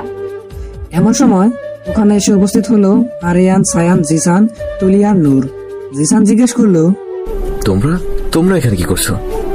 আমরাও আপনাদের মতো ঘুরতে ঘুরতে এখানে এসেছি, কিন্তু সায়ানের কথা শুনে তিশা বলে উঠল, আসলে ভাইয়া, আমরা একটা বিপদে পড়েছি। কি বিপদে পড়েছো তোমরা? আর তোমরা দুজন কেন? আরেকজন কোথায়? আরিয়ানের কথা শুনে রুহি হাতের ইশারায় আমায় দেখালো, তারপর বলল, ও গাছে উঠে তো পড়েছে, কিন্তু নামতে পারছে না। আচমকা সবাই আমার দিকে তাকাতেই আমি এক দাঁত কেলানি হাসি দিয়ে বললাম, সারপ্রাইজ। আমার কথা শুনে সবাই জাস্ট অবাক হয়ে তাকিয়ে রইল। কি ডেঞ্জারাস মেয়ে রে বাবা, বিপদে পড়েছে, তারপর হাত কেলানি কমলো না। হঠাৎ জিসান আমার সামনে এসে বলল, তুমি ওখানে কি করছো? আমি হুম ভাইয়া ক্যাচ, এই বলে একটা পেয়ারা মারলাম জিসানের দিকে। জিসানও ধরে ফেললো। জিসান ধরতেই আমি বলে উঠলাম, ভাইয়া খান, প্রচুর মিষ্টি, আর এইটা পারার জন্য উঠেছিলাম গাছে। জিসানও আমার কথা শুনে পেয়ারা খেতে লাগলো, তারপর বলে উঠলো, সত্যি খুব মিষ্টি। বলেছিলাম না ভাইয়া, আরো দিব? দাও। তারপর জিসান আর মিম ওখানে ওভাবেই গল্প করতে শুরু করে দিল, আর বাকিরা জাস্ট হা হয়ে তাকিয়ে রইল তাদের দিকে, কারণ তারা হয়তো ভাবতেই পারছে না এরকম একটা সিরিয়াস বিষয়ে এমন কিছু করবে দুজন। কিছুক্ষণ পর তিশা আর আরিয়ান একসাথে সামনে এসে বসলো। এই তোরা কি করছিস বলতো? ও ওখান থেকে নামতে পারছে না, আর তোরা কিনা একসাথে গল্প শুরু করে দিছিস। তিশার কথা শুনে এতক্ষণ পর আমার মনে পড়লো যে আমি গাছের ডালে আটকা পড়েছি। আমি চেঁচিয়ে বললাম, ভাইয়া প্লিজ হেল্প মি। আমার কথা শুনে আরিয়ান বিরক্ত মাখা মুখ নিয়ে বলল, তোমায় ওখানে উঠতে বলেছিল কে? আরিয়ানের কথা শুনে আমি ভেবে বললাম, কে যেন বলেছিল। হ্যাঁ ভাইয়া, আমি নিজেই নিজেকে বলেছিলাম। Shut up. আরিয়ানের ধমক শুনে আমি চুপ। বেশ কিছুক্ষণ চলে গেল কোনোভাবেই কেউ আমায় নামানোর উপায় খুঁজে পেল না। এখন সবাই মিলে আমায় বকাবকি করছে, আরিয়ান, সায়ান, তুলি, তিশা, রুহিও, যেটা মোটেও আমার কাছে ভালো লাগছে না। মাঝখান থেকে তুলি বলে উঠলো, নামতে যখন জানো না, উঠেছিলে কেন? কথাটা খারাপ না বললেও কেমন গায়ে লাগলো আমার। তারপর চেঁচিয়ে বলে উঠলাম আমি, চুপ কর সবাই, আমি একাই উঠেছি, একাই নামবো। এমন সময় হাতে লাঠি নিয়ে গাছের মালিক দিল দৌড়, আর চেঁচিয়ে বলছে, এই কারা আমার গাছে পেয়ারা চুরি করে? লোকটার কথা শুনে সবাই প্রায় উত্তেজিত হয়ে গেছে, আর বলছে, তাড়াতাড়ি নাম। আমিও আর কোনো উপায় না পেয়ে নিচে নামতে ব্যস্ত হয়ে পড়লাম, আর যার পরিণতি পা পিছলে পড়ে গেলাম। ভয় চোখ বন্ধ করে নিলাম। জানি এখনই আমায় নিয়ে হসপিটালে দৌড়াতে হবে, আর আমি হসপিটালের বেডে শুয়ে থাকবো। আর কিছু মনে নেই। অতিরিক্ত রৌদ্রের তাপ আর ভয়ে আমি জ্ঞান হারালাম। কোথায় নিয়ে যাচ্ছেন আমায়? এক প্রকার চেঁচিয়ে কথাটা বলে উঠলাম আমি আরিয়ানকে। কিন্তু আরিয়ান আমার কোনো কথার উত্তর না দিয়েই হন হন করে আমায় কোলে তুলে নিয়ে সোজা ডাক্তারের চেম্বারে গিয়ে চেয়ারে বসিয়ে দিল। আমি তো রীতিমতো ভয়ে ঘাবড়ে গেলাম। আমি চেঁচিয়ে বললাম, আপনি আমায় এখানে কেন নিয়ে এসেছেন? আরিয়ান আমায় ধমক দিয়ে বলল, শাট আপ। আরিয়ানের ধমক শুনে আমি চুপ। এমন সময় একজন ডাক্তার এসে বড় একটা ইঞ্জেকশন নিয়ে আসলো, যা দেখে আমি ভয়ে বললাম, এটা দিয়ে কি হবে? তোমাকে এটা দেওয়া হবে। কি? ওইভাবে তাকানোর মতো কিছু হয়নি। না না, আমি দিব না, এই বলে লাফালাফি শুরু করে দিলাম। আর আরিয়ান মিমকে শক্ত করে চেপে ধরলো। ধরতেই ডাক্তার বড় একটা ইঞ্জেকশন নিয়ে সামনে দাঁড়ালেন। মিম ভয়ে চেঁচিয়ে উঠল। না, এই বলে চেঁচিয়ে বিছানা থেকে উঠে বসলাম আমি। এদিকে হঠাৎ করে আমি চেঁচিয়ে উঠাতে সবাই অবাক হয়ে গেল। এমন সময় তিশা আমায় ধরে বলল, কি নানা করছিস? হঠাৎ করে তিশা ধরাতে মিম আশপাশে থাকে সবাইকে দেখে অবাক হলো। সবাই অবাক হয়ে তাকিয়ে আছে মিমের দিকে, আর মিমও চারপাশে তাকিয়ে বোঝার চেষ্টা করছে এখানে কি হচ্ছিল। পরক্ষণে বুঝতে পারলো সে এতক্ষণ স্বপ্ন দেখতেছিল আর এখন বাড়িতেই শুয়ে আছে। ও বাবা গো, কি ভয়ঙ্কর স্বপ্ন! স্বপ্নেও ফাটা স্পিকার, আমার সাথে সাংঘাতিক ছেলে। আমার ভাবনার মাঝে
কিন্তু বিছানায় মিমকে দেখতে না পেয়ে অবাক হয়ে তিশাকে বলল, ও গেল কই? ওটা আবার কে? আরে মিম। ও একটু বাইরে গেছে কোন একটা কাজে। ও, কিন্তু আমি যে ওর জন্য শরবত নিয়ে এসেছিলাম সেটা? তিশা গিয়ে রুহির হাতে শরবতটা নিয়ে বলল, ও নেই তো কি হয়েছে, আমি তো। এই বলে ডকডক করে পুরো শরবত খেয়ে নিল। আরিয়ানের রুমে উঁকি মারছি আমি। উদ্দেশ্য হলো আরিয়ানকে দেখে একটা ছোট্ট ধন্যবাদ দেওয়ার। এক সময় পেছন থেকে আরিয়ান বলে উঠল, চোরের মতো আমার রুমে উকি মারছো কেন? আচমকা এমনটা হওয়াতে আমি ঘাবড়ে গেলাম। পরক্ষণেই নিজেকে সামলে নিয়ে বললাম, চোরের মতো উকি মারতে যাব কেন? তাহলে কি করছো? কিছু বলার ছিল আপনাকে ভাইয়া, একটু নিচু হন। ও, বুঝতে পেরেছি, সেদিনের মতো আবার কোনো নতুন শয়তানি ধান্দা, তাই না? আরিয়ানের কথা শুনে আমি অবাক হয়ে বললাম, আরে না, আপনি তো আমার চেয়ে লম্বা, তাই একটু নিচু হতে বলেছি। যা বলার এইভাবেই বলো, তোমায় বিশ্বাস নেই? আচ্ছা ঠিক আছে, বলো। আসলে ভাইয়া।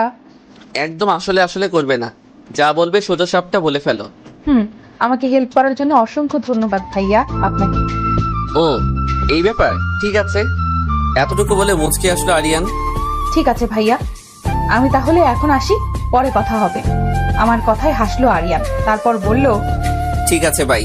আমি দৌড়ে চলে আসলাম। এদিকে আমাকে এইভাবে দৌড়াতে দেখে হেসে বলল, আসলেই পাগলি মেয়ে একটা।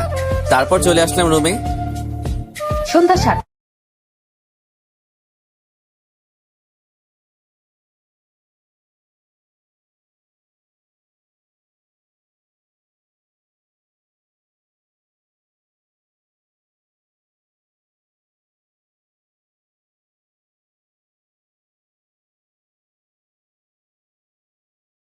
এটা কি গান গাইছো তোমরা? আরে ভাইয়া চাপ নিবেন না, একটা গান গাইলেই চলে।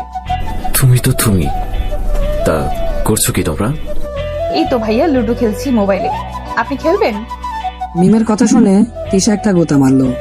ওর মারা দেখে কোনো গুরুত্ব না দিয়ে আবারও জিসান ভাইকে বলল মিম। কি হলো ভাইয়া, খেলবেন? জিসান কিছুক্ষণ ভেবে বলল, ঠিক আছে। তারপর আর কি চারজন মিলে উড়াদুরা হাসাহাসি আর খেলাখেলি শুরু। জিসান ভাইয়া সত্যি খুব মিশুক টাইপের একটা ছেলে। এদিকে নিজের রুমে বসে আড্ডা দিচ্ছে আরিয়ান, সায়ান, তুলি আর নূর। নূর সবার থেকে ছোট থেকে চুপচাপ ওদের কথাগুলো শুনছে আর বোরিং হচ্ছে। হঠাৎ সায়ান বলে উঠলো, জিসান কই রে? ওকে সারা আড্ডাটা ঠিক জমছে না। জিসানের কথা শুনে আরিয়ানও বলে উঠলো, ঠিক বলছিস, ওকে ছাড়া আড্ডা জমে না। ওদের কথা শুনে নূর বলে উঠলো, আমি গিয়ে জিসান ভাইয়াকে ডেকে আনছি। ঠিক আছে যা। তারপর নূরও আর কিছু না বলে চুপচাপ চলে গেল।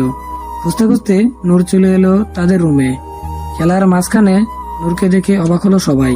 তারপর মিম নূরকে বলে উঠলো, আসো, তুমিও খেলবে আমাদের সাথে। ও মাথা নাড়ালো, ব্যাস হয়ে গেছে। আমরা 5 জন মিলে আবার গল্প শুরু করে দিলাম। ও আমাদের হাসাহাসি দেখে এক প্রকার ভুলেই গেছে আরিয়ান নোকে কি বলেছিল। এদিকে বেশ কিছুক্ষণ পর আরিয়ান নূরকেও রুমে আসতে না দেখে অবাক হয়ে বলল, একটাকে খুঁজতে আনতে বলেছিলাম, এখন দেখি ও নিজেও নিখোঁজ হয়ে গেল। ঠিক বলছিস, কে এলো কই এরা? চল গিয়ে দেখি। তারপর আর কি 3 জন মিলে বেরিয়ে গেল রুম থেকে। বাবা তোমার দরবারে সব পাগলের খেলা। জিসানের মুখে এমন গান শুনে হাসলাম আমরা। তারপর আমি হেসে বলে উঠলাম, কি যে বলেন ভাইয়া, শুধু পাগলের সাথে খেলা, পাগলেরাও তো আছে। আমার কথা শুনে হাসলো জিসান ভাইয়া, তারপর বলল, যেমন তুমি। জিসানের কথা শুনে আমি একটা রাগী লুক নিয়ে বললাম, এটা কি বললেন আপনি ভাইয়া? আমি পাগলি? আমার মতো এত সুন্দর ইনোসেন্ট মায়াটারে আপনি এত বড় মিথ্যা অপবাদ দিতে পারলেন? হাসলো জিসান, তারপর বলল, তুমি আসলে একটা পাগলি। আমি পাগলি হইলে আপনিও পাগল। আমার কথা শুনে হাসলো রুহি, নূর, তিশাও। অবাক চোখে তাকিয়ে আছে আরিয়ান, সায়ান আর তলি তাদের দিকে। হয়তো তারা বিশ্বাস করতে পারছে না জিসান আর নূর তাদের সাথে এইভাবে হাসাহাসি করবে। এক কথায় বলতে গেলে এই মুহূর্তে তারা 5 জনই ভালো বন্ধু হয়ে গেছে। খেলার মাঝখানে আরিয়ান তাদের সামনে এসে বলল, এই তোরা এখানে কি করছিস? আচমকা আরিয়ানের কথা শুনে সবাই খেলা বন্ধ করে ওর দিকে তাকালো। ওদের দেখে জিসান বলে উঠলো, ও তোরা ওয়াই সবাই মিলে লুডো খেলি। হ্যাঁ, জিসানের কথা শুনে তলি ঠাস করে বলে উঠলো, এই ফালতু গেম আর ফালতু মেয়েদের সাথে আমি খেলি না। তুলিয়াফার কথা শুনে ঠাস করে মেজাজটা গরম হয়ে গেল আমার। রেগে বললাম আমি, এই তো মিস তুলোর বস্তা, দিলেন তো এত সুন্দর মুখটারে নষ্ট করে। আসলে আপনি কোনো দিন ভালো হবেন না। আমরা ফালতু আর আপনি হলেন ফতুয়া। আর আপনাদের কে ডাকলো এখানে খালি খালি আমাদের সুন্দর মোমেন্টটা নষ্ট করে দিতে? যত সব ফাউল টাইপের আফা। আমার কথা শুনে তুলি রেগে বলল, ইউ। আমি কিছু বলতে যাব তার আগেই জিসান ভাইয়া বলে উঠলো, তুলি তুই থাম, অকারণে দিনে বাজে মন্তব্য করিস কেন তুই? আর তোদের কে বলছে এখানে আসতে? আর আসছিস ভালো কথা, তোর ভালো লাগেনি, তুই চলে যা। অকারণে ওদের নামে বাজে কথা বলিস কেন তুই? জিসানের কথা শুনে তুলি তো রেগে আরো আগুন হয়ে গেল। তারপর বলল, তুই ওদের জন্য আমার সাথে ঝগড়া করছিস? এখানে ঝগড়া করার কোনো বিষয় নাই, যেটা সত্যি তাই বলছি। ওদের এই কথার মাঝখানে আরিয়ান বলে উঠলো, আমরাও খেলবো। আমি খেলবো না। ফালতু মেয়েদের সাথে কেন খেলবে? আমার কথায় আরিয়ান ধমক দিয়ে বলল, শাট আপ। কথায় কথায় খালি পারে শ্যাট আপ ছাট আপ। তত সব ফালতু পাবলিক। কি? না কিছু না। তারপর আর কি শেষমেশ আর কোনো কিছু না বলে সবাই খেলা শুরু করে দিল। 3 জন ওরা আর 3 জন ওনারা। হাড্ডাহাড্ডি লড়াইয়ের মাধ্যমে খেলা শুরু হয়ে গেল তাদের। প্রচুর হাসি ঠাট্টার মধ্যে চলছে তাদের খেলা। এদিকে তাদের এত আনন্দ সহ্য হচ্ছিল না তুলির। ভিতরে ভিতরে প্রচুর রেগে গেল। তুলি রেগে আগুন হয়ে বাড়ি মারলো কারেন্টের সুইচে। সাথে সাথে রুমে অন্ধকার ডুবে গেল। এদিকে পুরো রুম অন্ধকারে ডুবে যাওয়ার সাথে মিমের চোখ মুখ কালো হয়ে ফ্যাকাশ হয়ে যাচ্ছে। ভয়ে হাত পা ঠান্ডা হতে লাগলো।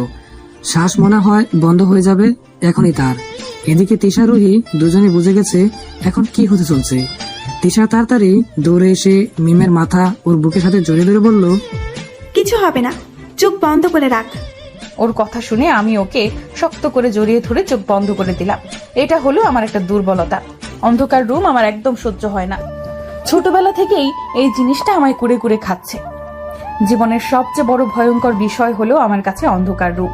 আর আমার এই সমস্যা সম্পর্কে তিশা রুহি জানে, তাই তিশা আমায় জড়িয়ে ধরলো। বর্তমানে তিশা রুহিকে বলছে, কি করছিস তুই? তাড়াতাড়ি রুমের লাইট জ্বালা। রুহিও অস্থির হয়ে পড়ছে, কারণ এর আগেও এমন একটা মুহূর্ত করেছিল তিশা আর রুহি। সেদিন সন্ধ্যার পর গিয়েছিল রুহি আর মিম তিয়াসাদের বাসায়। তখন হঠাৎ করে কারেন্ট চলে যাওয়াতে মিম পুরো পাগলের মতো বিহেভ করছিল। শেষে এমন হয় যে ও অজ্ঞান হয়ে যায়, আর ও ঠিক হতে পুরো একদিন সময় লেগেছিল। এদিকে মিমের অবস্থা খারাপ হতে লাগলো। চোখের সামনে কিছু ছায়া এসে গ্রাস করলো তার মনে। মিম তিয়াসাকে শক্ত করে জড়িয়ে ধরে চেঁচিয়ে বলে উঠলো, অন্ধকার কেন এখানে? আমার খুব কষ্ট হচ্ছে তিশা, তাড়াতাড়ি কিছু কর। কানের পাশে সব ভন ভন করছে, মাথা ঘুরাচ্ছে। তিশা আমার কানের পাশে এসে বলল, ধৈর্য ধর, এখনই সব ঠিক হয়ে যাবে, প্লিজ অজ্ঞান হোস না, এখনই ঠিক হয়ে যাবে সব। কিন্তু তিশার এই সান্ত্বনা আমার একদম সহ্য হচ্ছে না। এদিকে আরিয়ান, সায়ান, জিসান, নূর, তুলি পাঁচজনই অবাক হচ্ছে। তারা হয়তো কিছুই বুঝতে পারছে না এখানে কি হচ্ছে। হঠাৎ রুহি পুরো রুমে লাইট জ্বালিয়ে দিল। সবাই মিমের অবস্থা দেখে হয়তো অবাক হয়ে গেছে। চোখ মুখ পুরো ফ্যাকাশে হয়ে গিয়েছে। আর মিম এমন ভাবে তিয়াসাকে জড়িয়ে ধরে আছে যেভাবে একটা ছোট বাচ্চা ভয় পেলে তার মাকে শক্ত করে জড়িয়ে ধরে থাকে। এদিকে হঠাৎ লাইট জ্বালিয়ে দেওয়াতে ধীরে ধীরে নিজেকে শান্ত করতে লাগলো মিম। চোখ বন্ধ করে তিশাকে শক্ত করে জড়িয়ে ধরে আছে। এদিকে এতক্ষণ পর জেসন বলে উঠলো, কি হয়েছে ওর? আসলে ওর অন্ধকার রুমে খুব ভয় হয়। ও অন্ধকার রুম একদম সহ্য করতে পারে না। সময় মতো আলো না চললেও হয়তো এখনই অজ্ঞান হয়েছে। তো ভাগ্য ভালো লাইট জ্বলে উঠেছিল। কেন ভয় পাই ও অন্ধকার রুম? তা তো জানি না ভাইয়া, শুধু এটুকু জানি ও অন্ধকার রুমকে ভয়ঙ্কর কিছু মনে করে। কেন করে তা জানা নেই। এদিকে আরিয়ান শুধু একদৃষ্টি তাকিয়ে রইল লালমরিচের মুখের দিকে। এই প্রথম হয়তো আরিয়ান এতটা ভয় আর ঘাবড়ে যেতে দেখলো মেয়েটাকে। যে মেয়ে গাছ থেকে নিচে নামবে কিভাবে সেটা নিয়ে কোন রকম চিন্তা ভয় ছিল না, সেই মেয়ে অন্ধকার রুমে এতটা ভয় পেয়ে চুপসে গেল, ভাবতেই পারছে না আরিয়ান। ধীরে ধীরে পুরো পরিবেশটাই শান্ত হয়ে গেল। হাই হল্লো সব নিমেষেই শেষ হয়ে গেল। সবাই কিছুক্ষণ মিমের দিকে তাকিয়ে থেকে ধীরে ধীরে রুমে যেতে লাগলো। আর মিম এখনো ঘাবড়ে তিশাকে জড়িয়ে ধরে আছে। একে একে সবাই রুম থেকে বেরিয়ে গেল। আরিয়ান দরজার কাছ পর্যন্ত গিয়ে আরেকবার মিমের দিকে তাকিয়ে চলে গেল বাইরে। তার হয়তো এখনো বিশেষ হচ্ছে না বিষয়টা। সেদিন রাতে সবাই সুন্দরভাবে ঘুমিয়ে পড়লেও আরিয়ান ঘুমাতে পারল না। চোখ বন্ধ করলেই লালমরিচের ভয় পাওয়ার লোকটা বেশি আসছে। বুড়ের ফুরফুরে আলোতে ঘুম ভাঙলো মিমের। মনটা পুরো ফুরফুরে হয়ে গিয়েছে। তারপর ওয়াশরুমে ঢুকে ফ্রেশ হয়ে সোজা দৌড়ে রুম থেকে নিচে নামলো মিম, কারণ তিশা রুহি দুজনই নিচে নেমে চলে এসেছে। রান্নাঘরে কাজ করছিল রুহি আর তিশা। সবাই বসেছিল সায়ান, জিসান, নূর, তুলি, আরিয়ান। মিমকে এইভাবে দৌড়াতে দেখে অবাক হয়েছে হয়তো তারা। রান্নাঘরে ঢুকে সোজা ওদের সামনে গিয়ে বলল, ওই শাকচুন্নিরা, তোরা একা একা আসলি কেন? আমায় ডাকলি না কেন? না এমনি, তুই ঘুমিয়েছিলি তাই আর কি। ও, এমন সময় দাদু ভাইও আসলো নিচে। আমায় দেখে বলল, আরে ময়না পাখি, তুমি ওখানে কি করছো? এখানে আসো। আমিও দাদু ভাইয়ের কথা শুনে হাসলাম। তারপর দৌড়ে গিয়ে দাদু ভাইকে জড়িয়ে ধরে বললাম, তুমিও চলে এসেছো, চলো সবাই মিলে একসাথে ব্রেকফাস্ট করি। তা এখন তুই সুস্থ তো? দাদু ভাইয়ের কথা শুনে আমি অবাক হয়ে বললাম, কি সব বলছো তুমি? আমার আবার কি হবে? মিমের কথা শুনে হয়তো সবাই অবাক হলো। সবার এমন হা করে তাকিয়ে থাকা দেখে মিম বলে উঠলো, কি হলো? আপনাদের এভাবে তাকিয়ে থাকার কি আছে? তোমার সত্যি কিছু মনে নেই? কি মনে থাকবে ভাইয়া? এমন সময় তিশা এসে বলল, আরে ওনারা তোর সাথে মজা করছে। ও মজা করছিলেন? এমন সময় জিসান বলে উঠলো, মজা করছিলাম, চলো তো, জাস্ট প্যারা নাই, চিল। আমি হাসলাম জিসান ভাইয়ার কথা শুনে। তারপর আমিও বলে উঠলাম, একদম ঠিক বলেছেন ভাইয়া, কোনো প্যারা নাই, জাস্ট চিল। তারপর হাসতে হাসতে সবাই মিলে ব্রেকফাস্ট করে নিলাম আর পুরো জায়গায় হাসাহাসিতে ভরিয়ে দিলাম আমি আর জিসান ভাইয়া। একটা সময় আমরা 7 জনই ভালো বন্ধু হয়ে গেলাম। সারাদিন ঘুরোঘুরি আর প্রচুর মজা।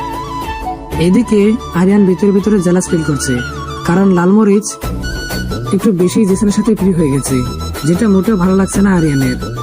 কিন্তু কেন লাগছে না তা সে নিজেও জানে না। এদিকে তারা সবার ভালো বন্ধু হতে পারলেও তুলিয়া পার হতে পারে নাই। সে মোটেও তাদের সহ্য করতে পারে না।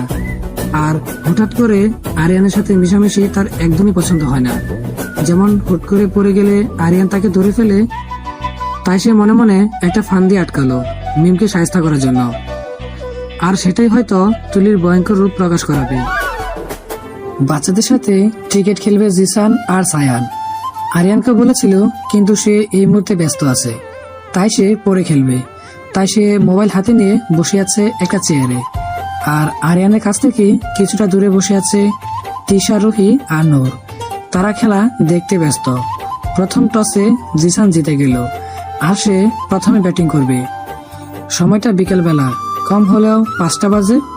জিসান একটা উত্তেজনা মাখা মুখ নিয়ে ব্যাটটা হাতে নিয়ে দাঁড়ালো আর সায়ান বোলিং করবে। আর কিছু 10 বছরের বাচ্চারা চারিদিকে ফিল্ডিং দিচ্ছে। সায়ান জিসানকে বলে উঠলো, তুই রেডি তো?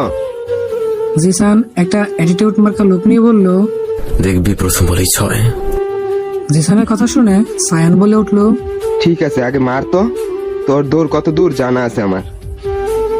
প্রথম বল করতেই জিসান ব্যাট রেখে দৌড়, কারণ বলটা খুব স্পিডে আসতেছিল।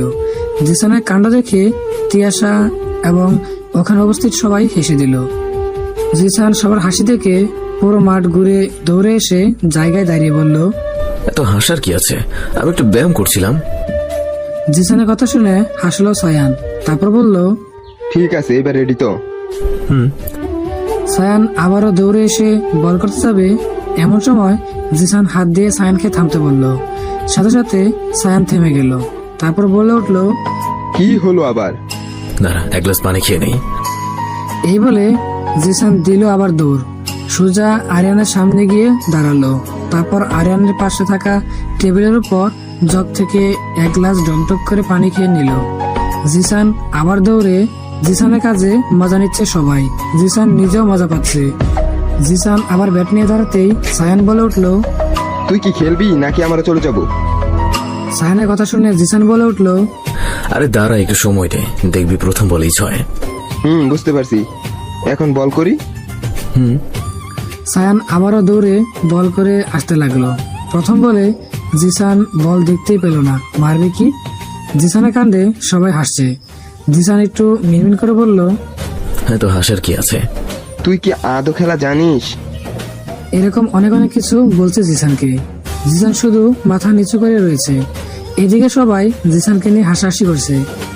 ও নিজেও জানে না অটোমেটিক তিশার মুখ থেকে বেরিয়ে আসলো, মিস্টার মাল্টিপ্লাক, অল দি বেস্ট। এদিকে হঠাৎ তিশার কথা শুনে জিসান তো অবাক। কি বললো? All the best? মুহূর্তেই জিসানের মধ্যে একটা তীব্র আকাঙ্ক্ষা চলে আসলো। এই বলে সে পুরো জোশে ব্যাট নিয়ে দাঁড়ালো আর হাতের ইশারায় সায়ানকে বলল, বল করতে। সায়ানও হেসে আবার দৌড়ে এসে বল করলো। সবাই এই মুহূর্তে জিসানের ব্যাটিং এর দিকে মন দিল। তিশা, রুহি, নূর, এমনকি আরিয়ানও এবার জিসানের পুরো ফিল্মের হিরোদের মতো নিজের গায়ের সমস্ত শক্তি দিয়ে ব্যাট দিয়ে বলটাকে হিট করলো। সাথে সাথে বল উঠছে আকাশে। এদিকে সবাই পুরো হা হয়ে গেল জিসানের কাজে। তিশার অল দ্য বেস্টের পাওয়ার এত, তা হয়তো জিসান নিজেও জানতো না। জিসান পুরো জোশ নিয়ে বলল, কি বলেছিলাম, 6 মারবো, মারছি, দেখছি সাহেব, আই এম সো জেন্সার প্যান টু জিনিয়াস। এই বলে সবার মুখের দিকে তাকাতে জিসান অবাক, কারণ সবাই একটা রাগী লুক নিয়ে তাকিয়ে আছে তার দিকে। জিসান সবার মুখের দিকে তাকিয়ে বলে উঠলো, কি হলো, তোদের মুখের অবস্থা এমন কেন হয়ে গেছে? জিসানের কথা শুনে সায়ান চেঁচিয়ে বলে উঠলো, তুই গিয়ে এখন বল নিয়ে আয়। কেন আমি বল আনবো? তুই বল কোথায় মারছিস দেখেছিস? কোথায়? ফ্ল্যাশব্যাক। জিসান এত স্পিডে বল আকাশে মারছে যে বল সোজা গিয়ে ছাদে থাকা একটা রুমের মধ্যে কাঁচের জানালা ভেঙে ভিতরে ঢুকে গেছে। সাহানাটাকে জিসান তার ফ্ল্যাশব্যাক থেকে বেরিয়ে আসলো। কোথায় গিয়েছে বুঝতে পেরেছিস? এখন তুই গিয়ে বল আনবি। আমি পারবো না। যারা ফিল্ডিং ছিল তারা কি করছিল? তুই যাবি না মানে? তুই মারছস, তুই আনবি। আমি পারবো না। তুই পারবি। এই নিয়ে দুজনের মতো কথা কাটাকাটি শুরু হয়ে গেল। আর ওদের এই ঝগড়া দেখে আরিয়ান হাসতে হাসতে গিয়ে ওদের মাঝখানে দাঁড়িয়ে বলল, ঠিক আছে, তোদের কাউকে আনতে হবে না, আমি যাচ্ছি। এই বলে আরিয়ান হাঁটা দিল। আর বাকি সবাই অপেক্ষা করে আছে কখন আরিয়ান বল নিয়ে আসবে। এদিকে তুলি মনে মনে এক সাংঘাতিক বিষয় ভেবে রেখেছে। এই মুহূর্তে সে মিমকে খোঁজার জন্য ব্যস্ত। ফোনে কথা বলছি আমি আমার বড় ভাই রিয়াদের সাথে। অনেকদিন হয়েছে এখানে এসেছি, কিন্তু খুব একটা কথা হয়নি মা বাবার সাথে। আজকে শুধুমাত্র এখানে আসতে পেরেছি ভাইয়ার জন্য। ভাইয়ার সাথে কথা বলছি, এমন সময় পেছন থেকে ডাক দিল কেউ আমায়। পেছন ঘুরে তুলি আফারে দেখে আমি তো অবাক। আমায় ডাকছে আজকে? সূর্য কোন দিকে যাচ্ছে? তুলি আফার ডাক শুনে আমি ভাইয়াকে বললাম, ঠিক আছে ভাইয়া, আমি তোমার সাথে পরে কথা বলছি। আর খুব তাড়াতাড়ি আমরা ঢাকা ব্যাক করছি। তুমি আর অল্প কিছুদিন আপুকে ম্যানেজ করো। আমার কথা শুনে ভাইয়া বলে উঠলো, কোনো সমস্যা হলে আমাকে কিন্তু জানাবি। ঠিক আছে, ওকে বাই ভাইয়া। বাই। ফোনটা কেটে আমি চলে গেলাম তুলি আপার কাছে। আমি কাছে আসতেই আপু বলে উঠলো, তোমার সাথে আমার কিছু কথা আছে। ওকে বলুন। এখানে না, ছাদে চলো। ছাদে কেন? আরে চলো না, আমি জানি তুমি আমায় খুব একটা পছন্দ করো না, তাই হয়তো। না, তেমন কিছু নয়, ঠিক আছে চলুন। তারপর মিম আর তুলি আফায় চলল ছাদের উদ্দেশ্যে। ছাদের উপরে থাকা সেই ফাঁকা আর অন্ধকার রুমটায় দাঁড়িয়ে আছে আরিয়ান। যেহেতু সন্ধ্যা হয়ে এসেছে সেহেতু আরো অন্ধকার হয়ে আছে রুমটা। আরিয়ান তো ফোনের লাইট অন করে বল খুঁজতে লাগলো। তারপর চলে গেল রুমের ভিতরে। রুমটা আছে পুরনো সব আসবাবপত্র দিয়ে ভরা। পুরো রুমটায় ময়লা আর মাকড়সা জালে ভরা। দেখে বোঝা যাচ্ছে এখানে কেউ তেমন একটা আসে না। আরিয়ান ঢুকতে ঢুকতে ভিতরে ঢুকে গেল। আশেপাশে তাকিয়ে দেখলো কোথাও বল পেল না। আরো একটু খোঁজাখুঁজি করতে লাগলো। হঠাৎ চোখ পড়ে গেল আরিয়ানের একটা ভাঙা আলমারির নিচে বলটা ঢুকে পড়েছে। আরিয়ান তা দেখে নিচু হয়ে বলটা বের করতে লাগলো। কিছুক্ষণের মধ্যে বলটা পেয়েও গেল। বল নিয়ে বের হতে যাবে এমন সময় কারো মুখের আওয়াজ শুনে থমকে যায় আরিয়ান। আচ্ছা শোনো, তুমি এই রুমটাতে বসো, আমি একটু আসছি কিছু খাবার নিয়ে। কেন খাবার লাগবে কেন? আরে খেতে খেতে কথা বলে তোমার ভালো লাগবে। কি এমন বলবা যে খেতে খেতে শুনতে হবে? তুমি এটা প্রশ্ন কেন করো বলো তো? আচ্ছা ঠিক আছে, তুমি যাও, আমি ছাদে বসি। না, ছাদে না, তুমি ওই রুমটাতে ঢুকো। না, আমি যাব না। আরে কিছু হবে না। এই বলে এক প্রকার জোর জবরদস্তি করে তুলি আমায় ওই রুমটার ভেতর ঢুকালো। তারপর সামনে থেকে দরজা বন্ধ করে দিল। তুলি যে এমন একটা কাজ করতে পারে সেটা আমি ভাবতেই পারিনি। আমি দরজার ভেতর থেকে বাড়ি মারতে মারতে বললাম, তুমি দরজা কেন বন্ধ করে দিলে? কারণ আজ সারা রাত তুই একা এই অন্ধকার রুমে থাকবি। প্লিজ আপু, এমন করো না। আমার যে অন্ধকার রুমে ভয় হয়। তার জন্যই তো তোকে এখানে রেখে যাচ্ছি। প্রচুর চালিয়েছিস তুই আমায়, আমার বন্ধুদের তুই নিজের বশে করেছিস, এমনকি আরিয়ানকেও নিজের করে নিতে চাস তুই। তুলির কথা শুনে আমি যেন অবাকের চরম সীমানায় পৌঁছে গেছি। কি বলছে উনি? আমি আরিয়ানকে নিজের করে নিতে চাই? এসব কি বলছো তুমি? যা বলছি ঠিক বলছি। এই বলে তুলি চলে গেল। এই মুহূর্তে সে খুব আনন্দে আছে। নাচতে নাচতে গিয়ে নিজের রুমে বিছানায় বসে পড়লো। খুব ভালো লাগছে তার। হুট করেই তার মাথায় ব্যথা শুরু হয়ে গেল। তুলি তার মাথাটা ধরে আহ করে চিৎকার দিয়ে উঠলো। তারপর তাড়াতাড়ি ওষুধ খেয়ে সোজা বিছানায় শুয়ে পড়লো। খুশিতে নাচতে ইচ্ছে করছে তার। এইভাবে সে ঘুম। এদিকে লাগাতার দরজায় বাড়ি মেরে ক্লান্ত মিম। চোখ মুখ ফ্যাকাশে হয়ে যাচ্ছে আমার।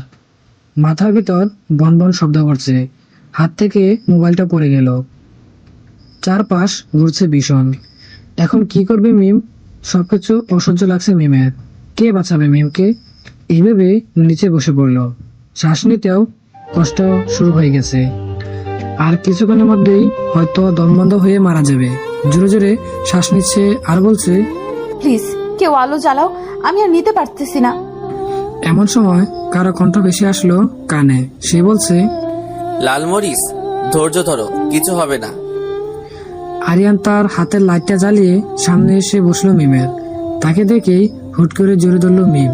তারপর বলে উঠলো, প্লিজ আমায় এখানে একা ফেলে যাবেন না। আমার এই অন্ধকার একদম সহ্য হয় না, চারপাশ ঘুরছে। প্লিজ তাড়াতাড়ি আলোর ব্যবস্থা করুন, না হলে এখনই দম বন্ধ হয়ে আমি মারা যাব। ওই তুলিয়াফায় আমায় এখানে আটকে চলে গেছে। এদিকে আরিয়ান পড়ে গেল মহাবিপদে। এখন কি করবে সে ভাবতেও পারছে না এই তুলি এরকম জঘন্য একটা কাজ করবে।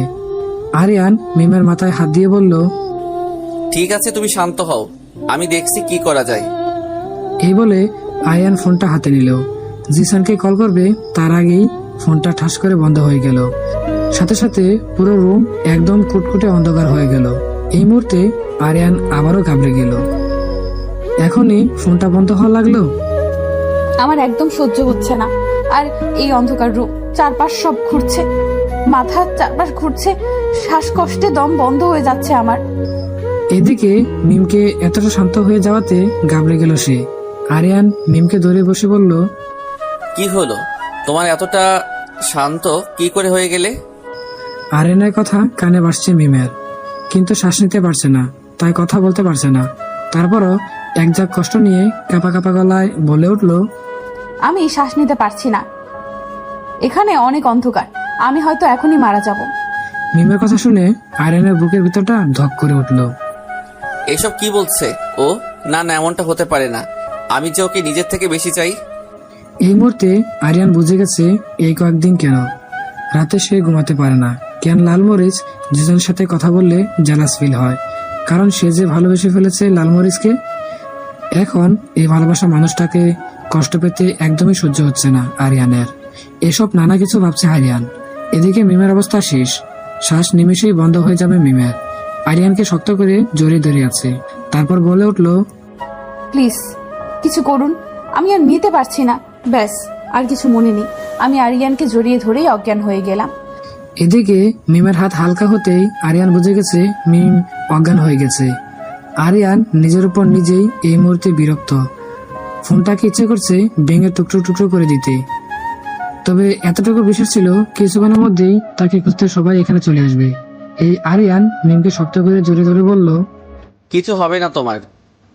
আর তুলির উপর প্রচন্ড রেগে গেছে আরিয়ান। সে ভাবতেই পারছে না তুলি এমন কিছু করবে। এদিকে তিশা রুহি পুরো বাড়ি খুঁজতে লাগলো মিমকে, কিন্তু কোথাও খুঁজে পাচ্ছে না তাকে। পুরো বাড়িতে মিমকে খোঁজার হট্টগোল পড়ে গেল। সবাই এতটাই ব্যস্ত হয়ে গেল যে আরিয়ান যে ছাদে গেছে সেটা তাদের মাথা থেকে বেরিয়ে গেছে। সবাই ভাবছে তাদের মতো আরিয়ানও মিমকে খুঁজছে। আর অন্যদিকে তুলি মাথা ব্যথার ওষুধের জায়গায় ঘুমের ওষুধ খেয়ে বেঘুরে ঘুমাচ্ছে। সে হয়তো জানেই না তার ছোট বলে কতটা সর্বনাশ হয়ে যাবে, আর সেই সর্বনাশে তার নিজের ক্ষতি বেশি হবে না। পরের দিন সকালে বাসর ঘরে বসে আছি আমি, কি থেকে কি হয়ে গেল সবকিছু যেন মাথার উপর দিয়ে গেল। এইভাবে হুট করে ফাটা স্পিকারের সাথে বিয়ে হয়ে যাবে সেটা আমি স্বপ্নেও ভাবতে পারিনি। কি করে কিভাবে কি হলো বুঝতেই পারলাম না। এখন আমায় এই ফাটা স্পিকারের সাথে সারা জীবন থাকতে হবে। ভাবতেই যেন কেমন কেমন লাগছে আমার। আজকে শুধুমাত্র এই তুলি আফার জন্য আমার জীবনটা তছনছ হয়ে গেল। ভাবতেই কান্না পাচ্ছে ভীষণ, কিন্তু আমার চোখে পানি আসছে না। সকালে সোফায় বসেই ঘুমিয়েছিল সবাই। এমন সময় হুট করে জিসানের ঘুম ভেঙে যায়। আর জিসানের ঘুম ভাঙতেই তার মনে পড়ে গেল তখন আরিয়ান ছাদে গিয়েছিল বল আনতে। তারপর তো আর তাকে দেখেনি কেউ, আর আমরা তো ছাদে খুঁজতে যাইনি ওদের।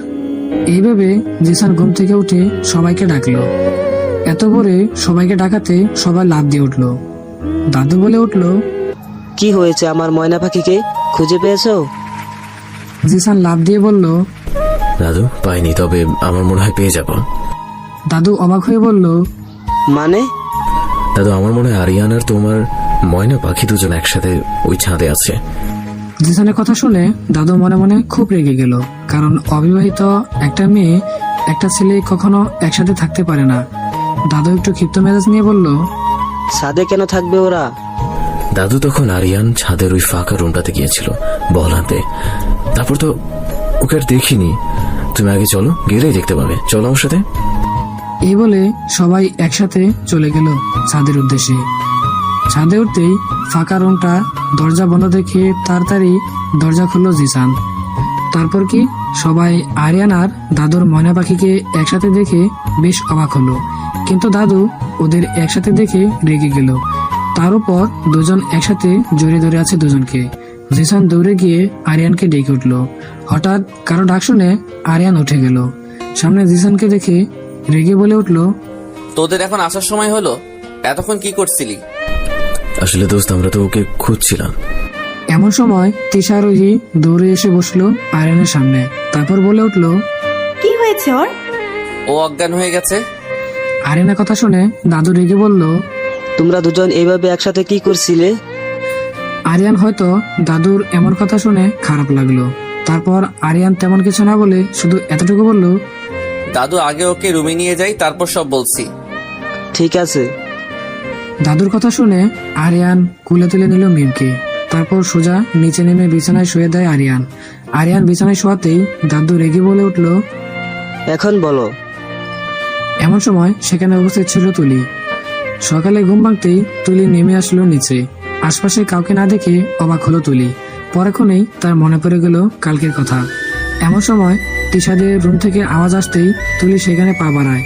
বর্তমানে তুলিকে দেখেই রেগে যায় আরিয়ান। তারপর তুলি সামনে এসে ওর গালে ঠাস করে একটা থাপ্পড় বসিয়ে দেয়। আরিয়ানের এমন কাজে সবাই অবাক হয়ে তাকিয়ে রইল। তিশা, রুহি, নূর, সায়ান, জিসান, দাদু, রুহির মা, সাথে বাড়ির আরো কিছু লোকজন। আরিয়ানের এমন কাজ দেখে সায়ান বলে উঠল, ওকে মারলি কেন আরিয়ান? তখন আরিয়ান বলে উঠল, কালকে যা হয়েছে সব তুলির জন্য হয়েছে। মানে? তারপর আরিয়ান সবাইকে সবকিছু খুলে বলল। সব শুনে সবার মাথার উপর দিয়ে যেন আকাশ ভেঙে পড়লো। কি করে পারলো তুলি এমন একটা জঘন্যতম কাজ করতে? সবাই রেগে গেছে তুলির উপর। তিশা, রোহিত তো ইচ্ছে করছে তুলির গালে ঠাসে কয়েকটা থাপ্পড় মারতে। নেহাত সে বড়, না হলে ঠিকই দিত। সবাই এত কিছু বললেও দাদু ক্ষিপ্ত মেজাজে বলল, সবাই থামো, আমার কথা শোনো। দাদুর কথা শুনে সবাই চুপ হয়ে গেল। তারপর দাদু আবার বলে উঠলো, যা হয়েছে হয়েছে, কিন্তু তোমরা দুজন সারা রাত একসাথে ছিলে। আমাদের বংশে কখনো একটা ছেলে একটা মেয়ে বিয়ের আগে একসাথে থাকতে পারে না। তাই আমি ঠিক করেছি তোমার আর ময়না পাখির বিয়ে দেওয়া হবে, তাও আজকেই। তোমাদের বাবা মাকে এখানে আসতে বলো। কিন্তু দাদু, এই বিষয় নিয়ে আমি আর কোনো কথা বলতে চাই না। এই বলে দাদু গো। আর দাদুর পিছনে পিছনে সায়ান, জিসান আর বাকি সবাই একসাথে বেরিয়ে গেল দাদুকে বোঝানোর জন্য। আর তুলি তো এখন কান্না পাচ্ছে। সে কি ভেবেছিল আর কি হলো?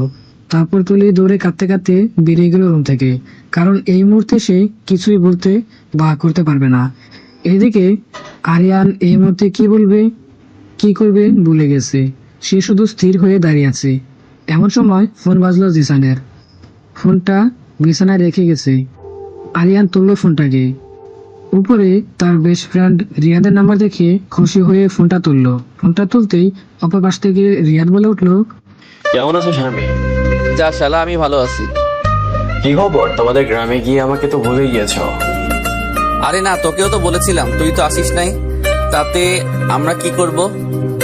দোস্ত ওসব বাদ দে, আমি একটা ঝামেলায় পড়ে গেছি। কি ঝামেলায়? তারপর আরিয়ান সব খুলে বলল তাকে। সব শুনে রিয়াদ তো অন্ধকার রুমকে ভয় পায় মেয়েটা। এক মুহূর্তের জন্য হলেও রিয়াদের নিজের বোনের কথা মনে পড়ে গেল। তার বোনটা তো অন্ধকার রুমকে ভয় পায়। রিয়াদ কিছুক্ষণ বেবি বলে উঠলো, এখন কি করবি তুই? কিছু জানি না। এমন সময় ডাক পড়লো আরিয়ানের। আরিয়ান ফোনটা রেখে এক পলক মিমের দিকে তাকিয়ে চলে গেল। আর মিম বেগুরে ঘুম। অপর পাশে রিয়াদ ফোন রাখতেই তার রুমে তার মা বাবা চলে আসলো। তাদের এখনই তিশাদের গ্রামের বাড়িতে যেতে হবে। রিয়াদ তো অবাক হয়ে বলল, কেন? ওইখানে গেলেই জানতে পারবি।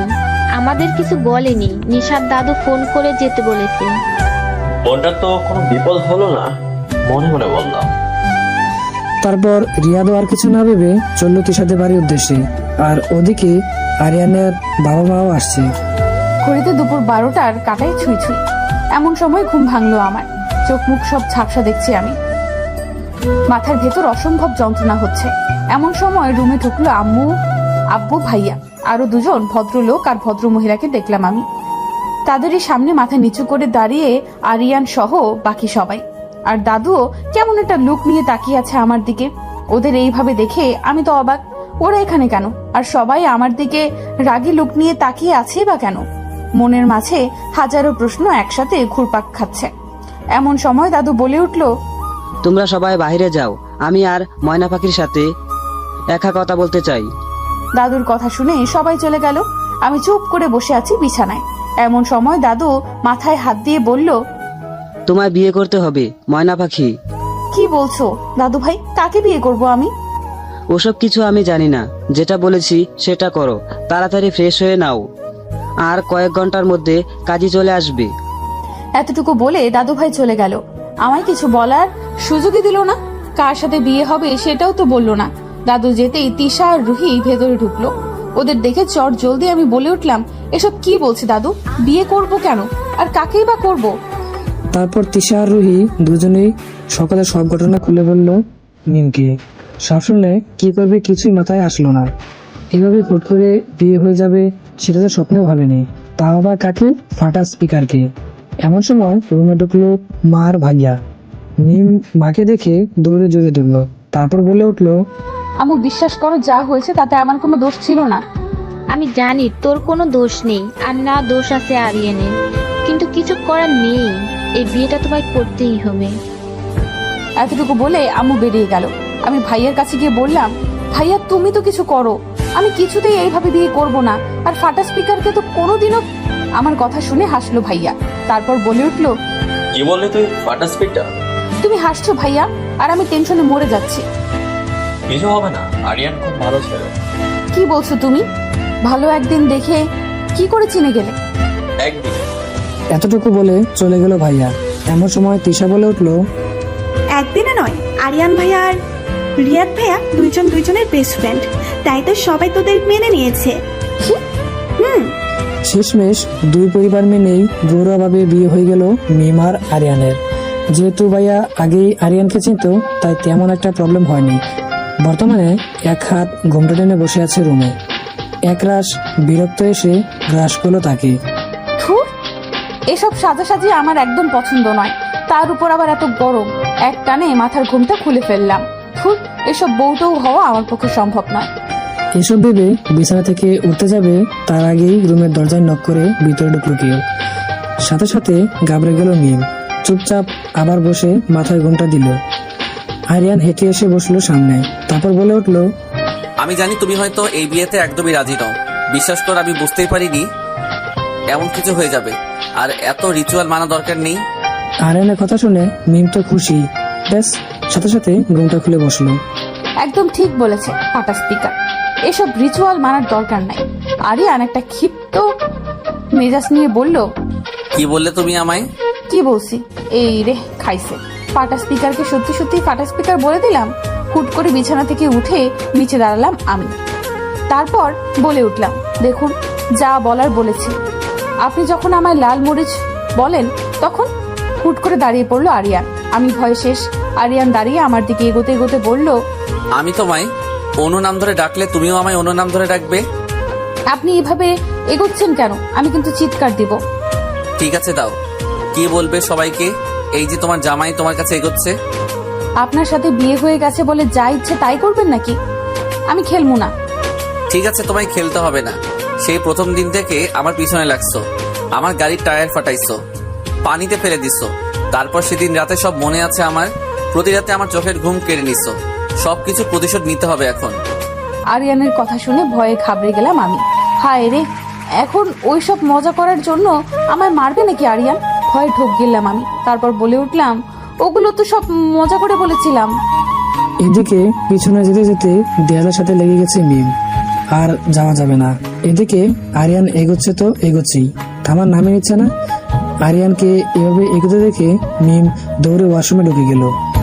কিন্তু কথা হলো, ওয়াশরুমে তো ঢুকে গেলাম, এখন বের হবো কেমনে? আর সারা রাত তো ওয়াশরুমে থাকাও পসিবল নয়। এদিকে আরিয়ান আমার কান্দে মুখ চেপে হাসছে, হাসতে হাসতে পেট ব্যথা হয়ে যাওয়ার মতো উপক্রম। বেশ কিছুক্ষণ পর ওয়াশরুমের দরজা খুলে উঁকি মারতে লাগলো মিম। আশপাশে কাউকে না দেখে একটা নিঃশ্বাস ফেলল। তারপর ওয়াশরুম থেকে বেরিয়ে সোজা বিছানার কাছে যাবে এমন সময় হুট করে আরিয়ান সামনে চলে এলো। সাথে সাথেই ঘাবড়ে গেল মিম। দৌড়াতে যাবে তার আগেই শরীরের সাথে পা লাগিয়ে পেঁচিয়ে ঠাস করে পড়ে গেল আরিয়ানের গায়ের উপর। আচমকা এমনটা হওয়াতে আরিয়ান তো তাল সামলাতে না পেরে পড়ে যায় নিচে। হঠাৎ করে পড়ে যাওয়াতে মিম চেঁচিয়ে বলে উঠলো, ও মা গো, আমার কোমর গেল রে। আরিয়ান আমার কথা শুনে ধমক দিয়ে বলল, ইডিয়েট, তোমার কোমর নয় আমার কোমর গেছে। বাসার ঘরেই বউ আমার কোমর ভেঙে দিল রে।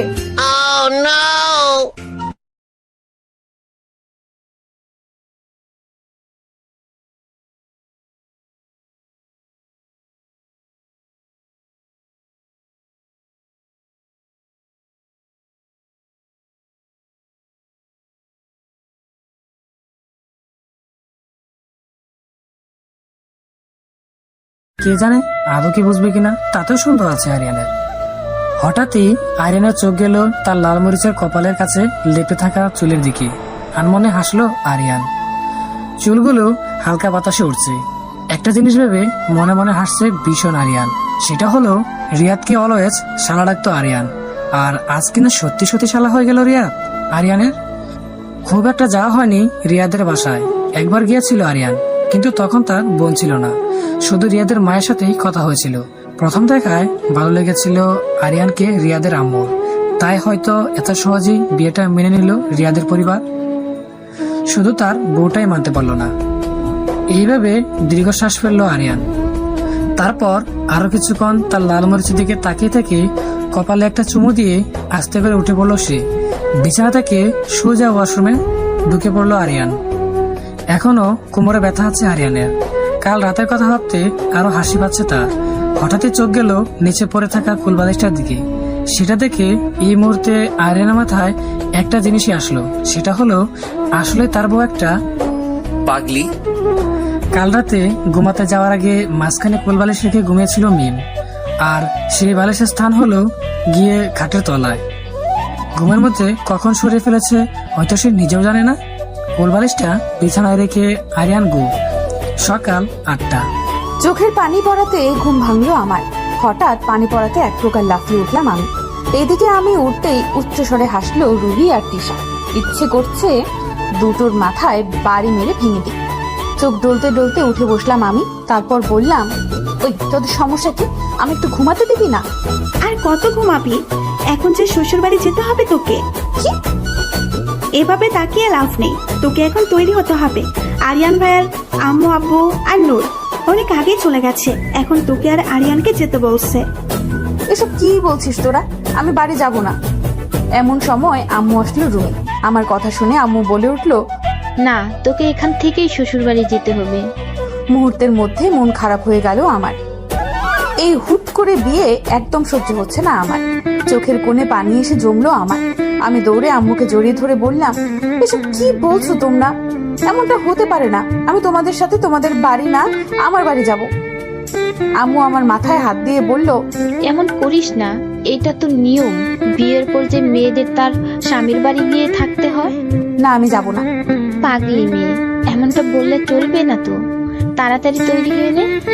এই বলে আম্মু আমায় ছাড়িয়ে চলে গেল। তারপর তিশা আর রুহি বলে উঠলো, তাড়াতাড়ি ফ্রেশ হয়ে নে, তোকে তৈরি হতে হবে। ওদের কথা শুনে ওদের দুজনকে একসাথে জড়িয়ে ধরে কেঁদে দিলাম আমি। তারপর বলে উঠলাম, এটা কি হলো? এমনটা কেন হলো? আমার যে খুব কষ্ট হচ্ছে তোদের ছেড়ে। ভাইয়া আম্মু আব্বুকে ছেড়ে কিভাবে থাকবো আমি? আমি যাব না। তোরা আম্মুকে বলে দে না প্লিজ। আমার কান্না দেখে ওরাও কেঁদে দিল। তারপর বলে উঠল রুহি, এমনটা বলে না, দেখবি তুই খুব ভালো থাকবি আরিয়ান ভাইয়াদের বাড়িতে। ওনারা খুব ভালো। আমি ওসব কিচ্ছু জানি না, আমি যাব না। এসব বলিস না, আমাদের তো কষ্ট হচ্ছে। কোথায় ভাবলাম তোর বিয়েতে নাগিন ডান্স দেবো, কিন্তু কিছুই হলো না। এইসব হয়েছে ওই তুলার বস্তার জন্য। তিশার কথা শুনে রেগে গেলাম আমি। এই মুহূর্তে তুলিকে ইচ্ছে করছে ঠাস করে লাগাতার মারতে থাকি। আমার ভাবনার মাঝেই রুহি বলে উঠল, যা হয়েছে ভুলে যা, আগে গিয়ে ফ্রেশ হয়ে আয়। এই বলে এক প্রকার জোর জবরদস্তি করে ওয়াশরুমে ঢুকিয়ে দিল রুহি আর তিশা। এই মুহূর্তে প্রচুর কষ্ট হচ্ছে মিমের, বুক ফেটে কান্না পাচ্ছে তার। এইভাবে জীবনটা এলোমেলো হয়ে যাবে ভাবতেই পারিনি। দাদু ভাই আমার সাথে এমনটা করতে পারলো। আর কথা বলবো না আমি দাদু ভাইয়ের সাথে। লাল বেনারসি শাড়ি পরিয়ে পাক্কা 1.5 ঘন্টা বসিয়ে রেখে সাজিয়ে দিল মিমকে তিয়াশা আর রুহি। বাবা গো বাবা, এত সাজ একদম সহ্য হচ্ছে না আমার। মনে হচ্ছে কেউ আমায় গরমের ফ্যাক্টরিতে আটকে রেখেছে। আমি লাফিয়ে উঠে দাঁড়িয়ে বললাম, এত সাজ ভালো লাগছে না। এত বড় কানের দুল কেন পরিয়েছিস আমায়? মনে হচ্ছে এক্ষুনি কান ছিঁড়ে হাতে চলে আসবে আমার। আমার কথা শুনে বিরক্ত মাখা মুখ নিয়ে তিশা বলে উঠল, কিছু হবে না। তারপর রুহি রেগে বলল, তোর তো সব কিছুতেই সমস্যা। শাড়ি পরিয়ে দিয়েছি, তাতেও তোর প্রবলেম। আইলাইনার দিয়ে দিয়েছি, তাতেও তোর প্রবলেম। গলায় গয়না পরিয়ে দিয়েছি, তাতেও তোর প্রবলেম। মুখে মেকআপ করিয়ে দিয়েছি, তাতেও তোর সমস্যা। এখন কোথায় যাব আমরা বল? এত প্রবলেম নিয়ে ঘুমাস কি করে তুই? যা, তোকে আর সাজাতে পারবো না আমি। তোর এত বকবক শুনে আমি পাগল হয়ে গেলাম। যাই আমি, তুই থাক তোর সমস্যা নিয়ে।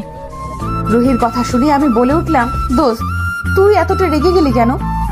রাখবো না। এই বলতে বলতে রুহি রেগে মেগে রুম থেকে বেরিয়ে আসতে নিলে পা পিছলে যায় রুহির। আচমকা এমন হওয়াতে ভয়ে চোখ বন্ধ করে নিল রুহি। হঠাৎই মনে হলো কেউ রুহির কোমর জড়িয়ে ধরে আছে, যার কারণে রুহি নিচে পড়তে গিয়েও বেঁচে যায়। আস্তে আস্তে রুহি তার চোখ হলো। সামনের ব্যক্তির মুখ দেখে কি রিয়াকশন দিবে রুহি বুঝতে পারছে না। সে লজ্জায় নাক কাটা যাচ্ছে মনে হয়। অপূর্ব লাগছে এই মুহূর্তে সায়ানকে রুহির কাছে। প্রথম দিন থেকেই তো সায়ানের প্রতি আকৃষ্ট ছিল রুহি। আজকে সেই আকৃষ্টতা আরো দ্বিগুণ আকার ধারণ করলো। এই কয়েকদিন অনেকভাবে নিজেকে মানানোর চেষ্টা করেছে রুহি, কিন্তু ব্যর্থ সে বুঝে গেছে যে সায়ানকে ভালোবেসে ফেলেছে, কিন্তু কোথাও এক ভয় আছে তার মনে, যার কারণে সবসময় দূরে দূরে থাকে রুহি সায়ানের কাছ থেকে। কারণ সে যেটা ভাবছে সেটা হয়তো কোনোদিনও সম্ভব না। কিন্তু যতই সায়ানের থেকে দূরে দূরে থাকতে চায়, ততই যেন কাছে চলে আসে রুহি সায়ানের, যার কারণে বারবার দুর্বল হয়ে পড়ে রুহি। গরু লাগানো মায়াবী চোখে তাকিয়ে আছে রুহি সায়ানের দিকে। এদিকে সায়ান তাকিয়ে আছে রুহির দিকে। এক অদ্ভুত মায়ায় আটকে গেছে সায়ান। রুহির চোখ এক অদ্ভুত মায়া আছে, যেটা তাকে খুব টানছে এই মুহূর্তে। এই কয়েকদিনে বহুবারই তো এমন হয়েছে, কিন্তু আজ এক অন্যরকম আকৃষ্টে আটকে গেছে সায়ান। আজকে রুহিও সেজেছে, চোখে গাঢ় কাজল দিয়ে মেরুন রঙের গ্রাউন পরেছে সে। চোখগুলো খুলে দিয়েছে, কারণ তারাও যে আজকাল ফিরবে ঢাকাতে। সহজভাবে বললে আজকে সবাই গ্রাম ছেড়ে চলে যাবে যার যার গন্তব্যে। রুহি আর সায়ানের ভাবনার মাঝখানে গিয়ে দাঁড়ালাম আমি আর তিশা। হাসি পাচ্ছে খুব ওদের এভাবে একে অপরের দিকে তাকিয়ে থাকতে দেখে। আমি আর তিশা দুজনেই ওদের মাঝখানে দাঁড়িয়ে কাশি দিলাম। সাথে সাথে দুজনেই তাদের ভাবনা থেকে বেরিয়ে আসতো। দুজনেই আমাদের কাজে লজ্জা পেয়েছে। সায়ান তাড়াতাড়ি রুহিকে ছেড়ে দিয়ে তোতলাতে তোতলাতে বলে উঠলো, তোমাদের হয়েছে, দাদু ডাকছে সবাইকে, বের হতে হবে তো। এই বলে সায়ান আর 2 মিনিট দাঁড়ালো না, দ্রুত গতিতে চলে গেল। এদিকে সায়ান যেতেই রুহি তো আমতা করে বলে উঠলো, কেউ আমু ডাকছে, আমিও গেলাম। এই বলে এক প্রকার দৌড়ে চলে গেল রুহি। এদিকে তারা দুজন ওদের কাণ্ড থেকে হাসতে হাসতে শেষ। তারপর মিম বলে উঠলো, তুমি ছুঁয়ে দিলে হয় আমার কি যে হয়ে যায়। আমার কথা শুনে তিশা বলে উঠলো, আমার কি যে হয়ে যায়। মামু ডাল বেগ কালা কি আছে পেয়ে গেছি। আমার কথা শুনে হাসলো তিশা। তারপর তিশা বলে উঠলো, আগে আগে দেখো হুতা হে ক্যা মামু। তারপর তারা দুজন একসাথে হেসে দিল। সকাল 10টা। বাড়ির সামনে দাঁড়িয়ে আছে মিম, সারিয়ান, সায়ান, জিসান, রুহি, তিশা, রুহির আম্মু, দাদুভাই সহ আরো কিছু লোকজন। তার সাথে মিমের আম্মু, আব্বু আর ভাইয়া। চোখ দিয়ে অটোমেটিক পানি গড়িয়ে পড়ছে তাদের। ভাইয়া অনেকক্ষণ যাবৎ আরিয়ানকে অনেক কিছু বলছে। এইভাবে হুট করে বিয়ে আর হুট করে শ্বশুরবাড়ি যাওয়া, কোনোটা যেন এখনো মাথায় ঢুকছে না মিমের। শুধু মাথায় একটাই প্রশ্ন নাড়া দিচ্ছে, কি থেকে কি হয়ে গেল। ভাইয়া আমার সামনে এসে দাঁড়ালো। ভাইয়া দাঁড়াতেই আমি ভাইয়াকে জড়িয়ে ধরে কেঁদে দিয়ে বললাম, ভাইয়া এটা কি হলো? এমনটা হওয়ার কথা ছিল কি? ভাইয়া তোমাদের ছাড়া কি করে থাকবো? ভাইয়া আমার মাথায় হাত বুলিয়ে বলল, কিচ্ছু হবে না, স্বাচ্ছন্দ্য, তোকে আরিয়ান ভালো রাখবে, দেখিস। ভাইয়া আমি সাতচুন্নি, তুমি কি কুবড়ো পটাশ কোথাকার? তারপর দুজন কাঁদতে কাঁদতে হেসে দিল। এমন সময় মাথা নিচু করে তাদের সামনে এসে দাঁড়ালো তুলি। চুলগুলো অগোছালো, চোখে জল লেপটে গেছে সব, চোখের নিচে কালো দাগ পড়ে গেছে তার। বোঝা যাচ্ছে সারা রাত নির্ঘুম কেটেছে তার। একদিনে কি অবস্থা হয়েছে তার। তুলিকে দেখে রাগে গা জ্বলে যাচ্ছে তার। এই তুলির জন্য তার জীবনটা এভাবে তছনছ হয়ে গেল। মিম তুলির সামনে গিয়ে বলল, এমনটা কেন করলে আপু? তুমি আমাকে পছন্দ করতে না ঠিক আছে, তাই বলে এইভাবে আমার জীবনটা এলোমেলো করে দিয়ে কি মজা পেলে তুমি? আমার তো মনে যেটা হয়েছে তাতে আমার চেয়ে বেশি ক্ষতি তোমারই হয়েছে। শুধু শুধু একটা ভুল জিনিস মাথায় এনে আমার লাইফটা তছনছ করে দিলে। আমার কথা শুনে তুলি আমার হাত ধরতে নিল, সাথে সাথে টান মেরে হাত সরিয়ে দিলাম আমি। তারপর বলে উঠলাম, একদম টাচ করবেন না আমায়। আরো কিছু বলতে যাব এমন সময় তিশা আমায় ধরে বলল, অনেক হয়েছে। তুলিকে অনেকেই অনেক কিছু বলেছে, অনেক অপমান করেছে সবাই। তুই আর বলিস না, এখন চুপ থাক। যা হবার হয়ে গেছে, সেটা ভেবে আর লাভ নেই। হয়তো তোর ভাগ্য এমনটাই লেখা ছিল। আমরা তিশার কথা শুনে নিজেকে শান্ত করার চেষ্টা করলাম আমি। তারপরও একটা কথা বলে উঠলাম আমি তুলিকে, আমি তোমায় কোনোদিন ক্ষমা করব না, কোনোদিনও না। তারপর সবাই মিলে মিমকে গাড়িতে বসে দিল সায়ানের সিটে। তারপর আব্বু আরিয়ানকে কি কি যেন বলল। আরিয়ানও তাদের কিছু বলে তারপর উঠে পড়লো গাড়িতে। তারপর আরিয়ান নিজেই গাড়ি চালাতে শুরু করলো। কি অদ্ভুত ব্যাপার, যে গাড়ির টায়ার ফাটাইলাম আমি সেই গাড়ি করেই যাচ্ছি।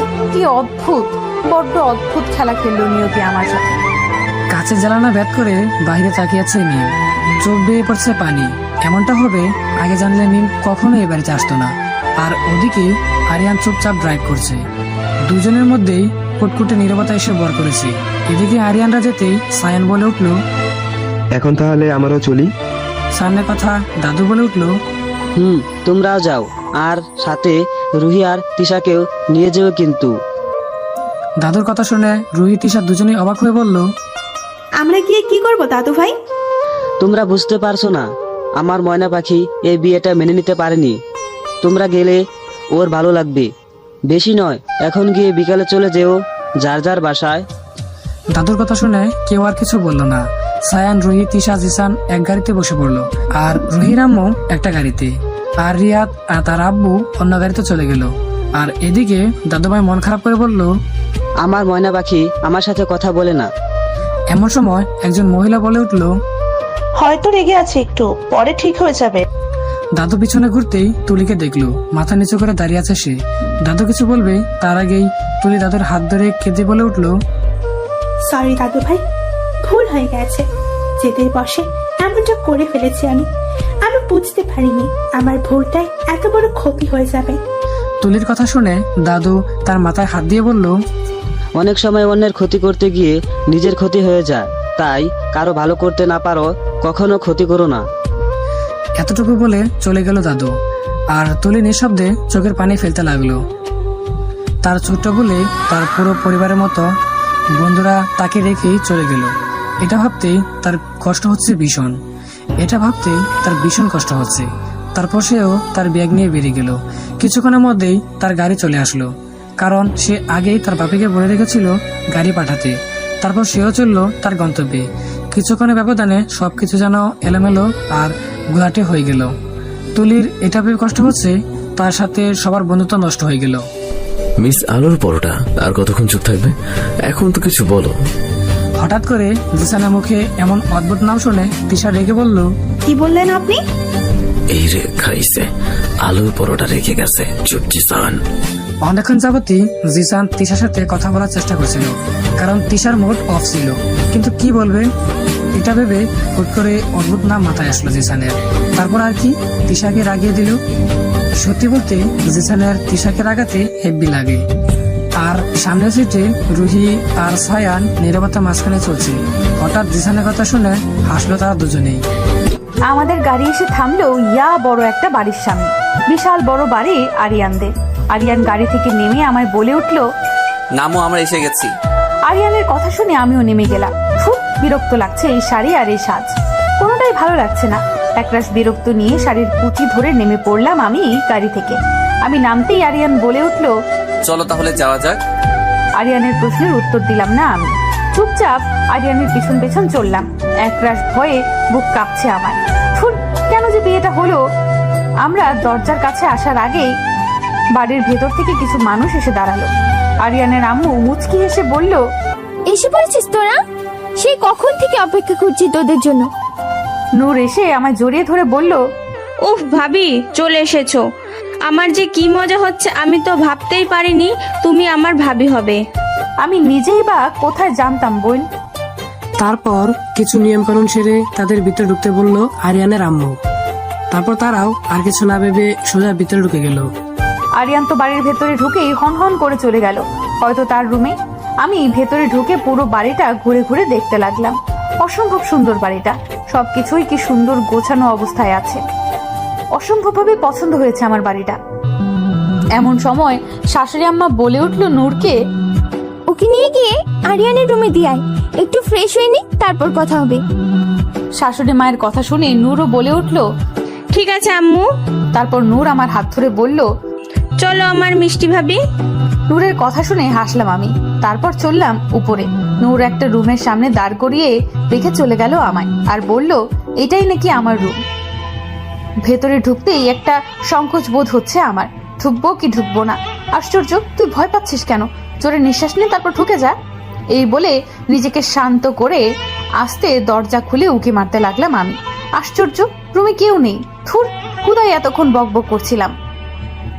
রুমের ভেতর ঢুকতেই চোখ রসগোল্লা হয়ে গেল আমার, কারণ রুমটাতে খুব সুন্দরভাবে সাজানো গোছানো আছে। এই মুহূর্তে নিজের রুমের কথা মনে করতেই হাসি পাচ্ছে আমার। আমার রুমটা ছিল একদম অগোছালো, গোডাউন। এই অগোছালোর জন্য কত বকা খেয়েছি আমি আম্মুর কাছে। সবকিছু মনে পড়ছে আমার। সবকিছু ভেবে দীর্ঘশ্বাস ফেললাম আমি। পুরো রুমটাই খুব পছন্দ।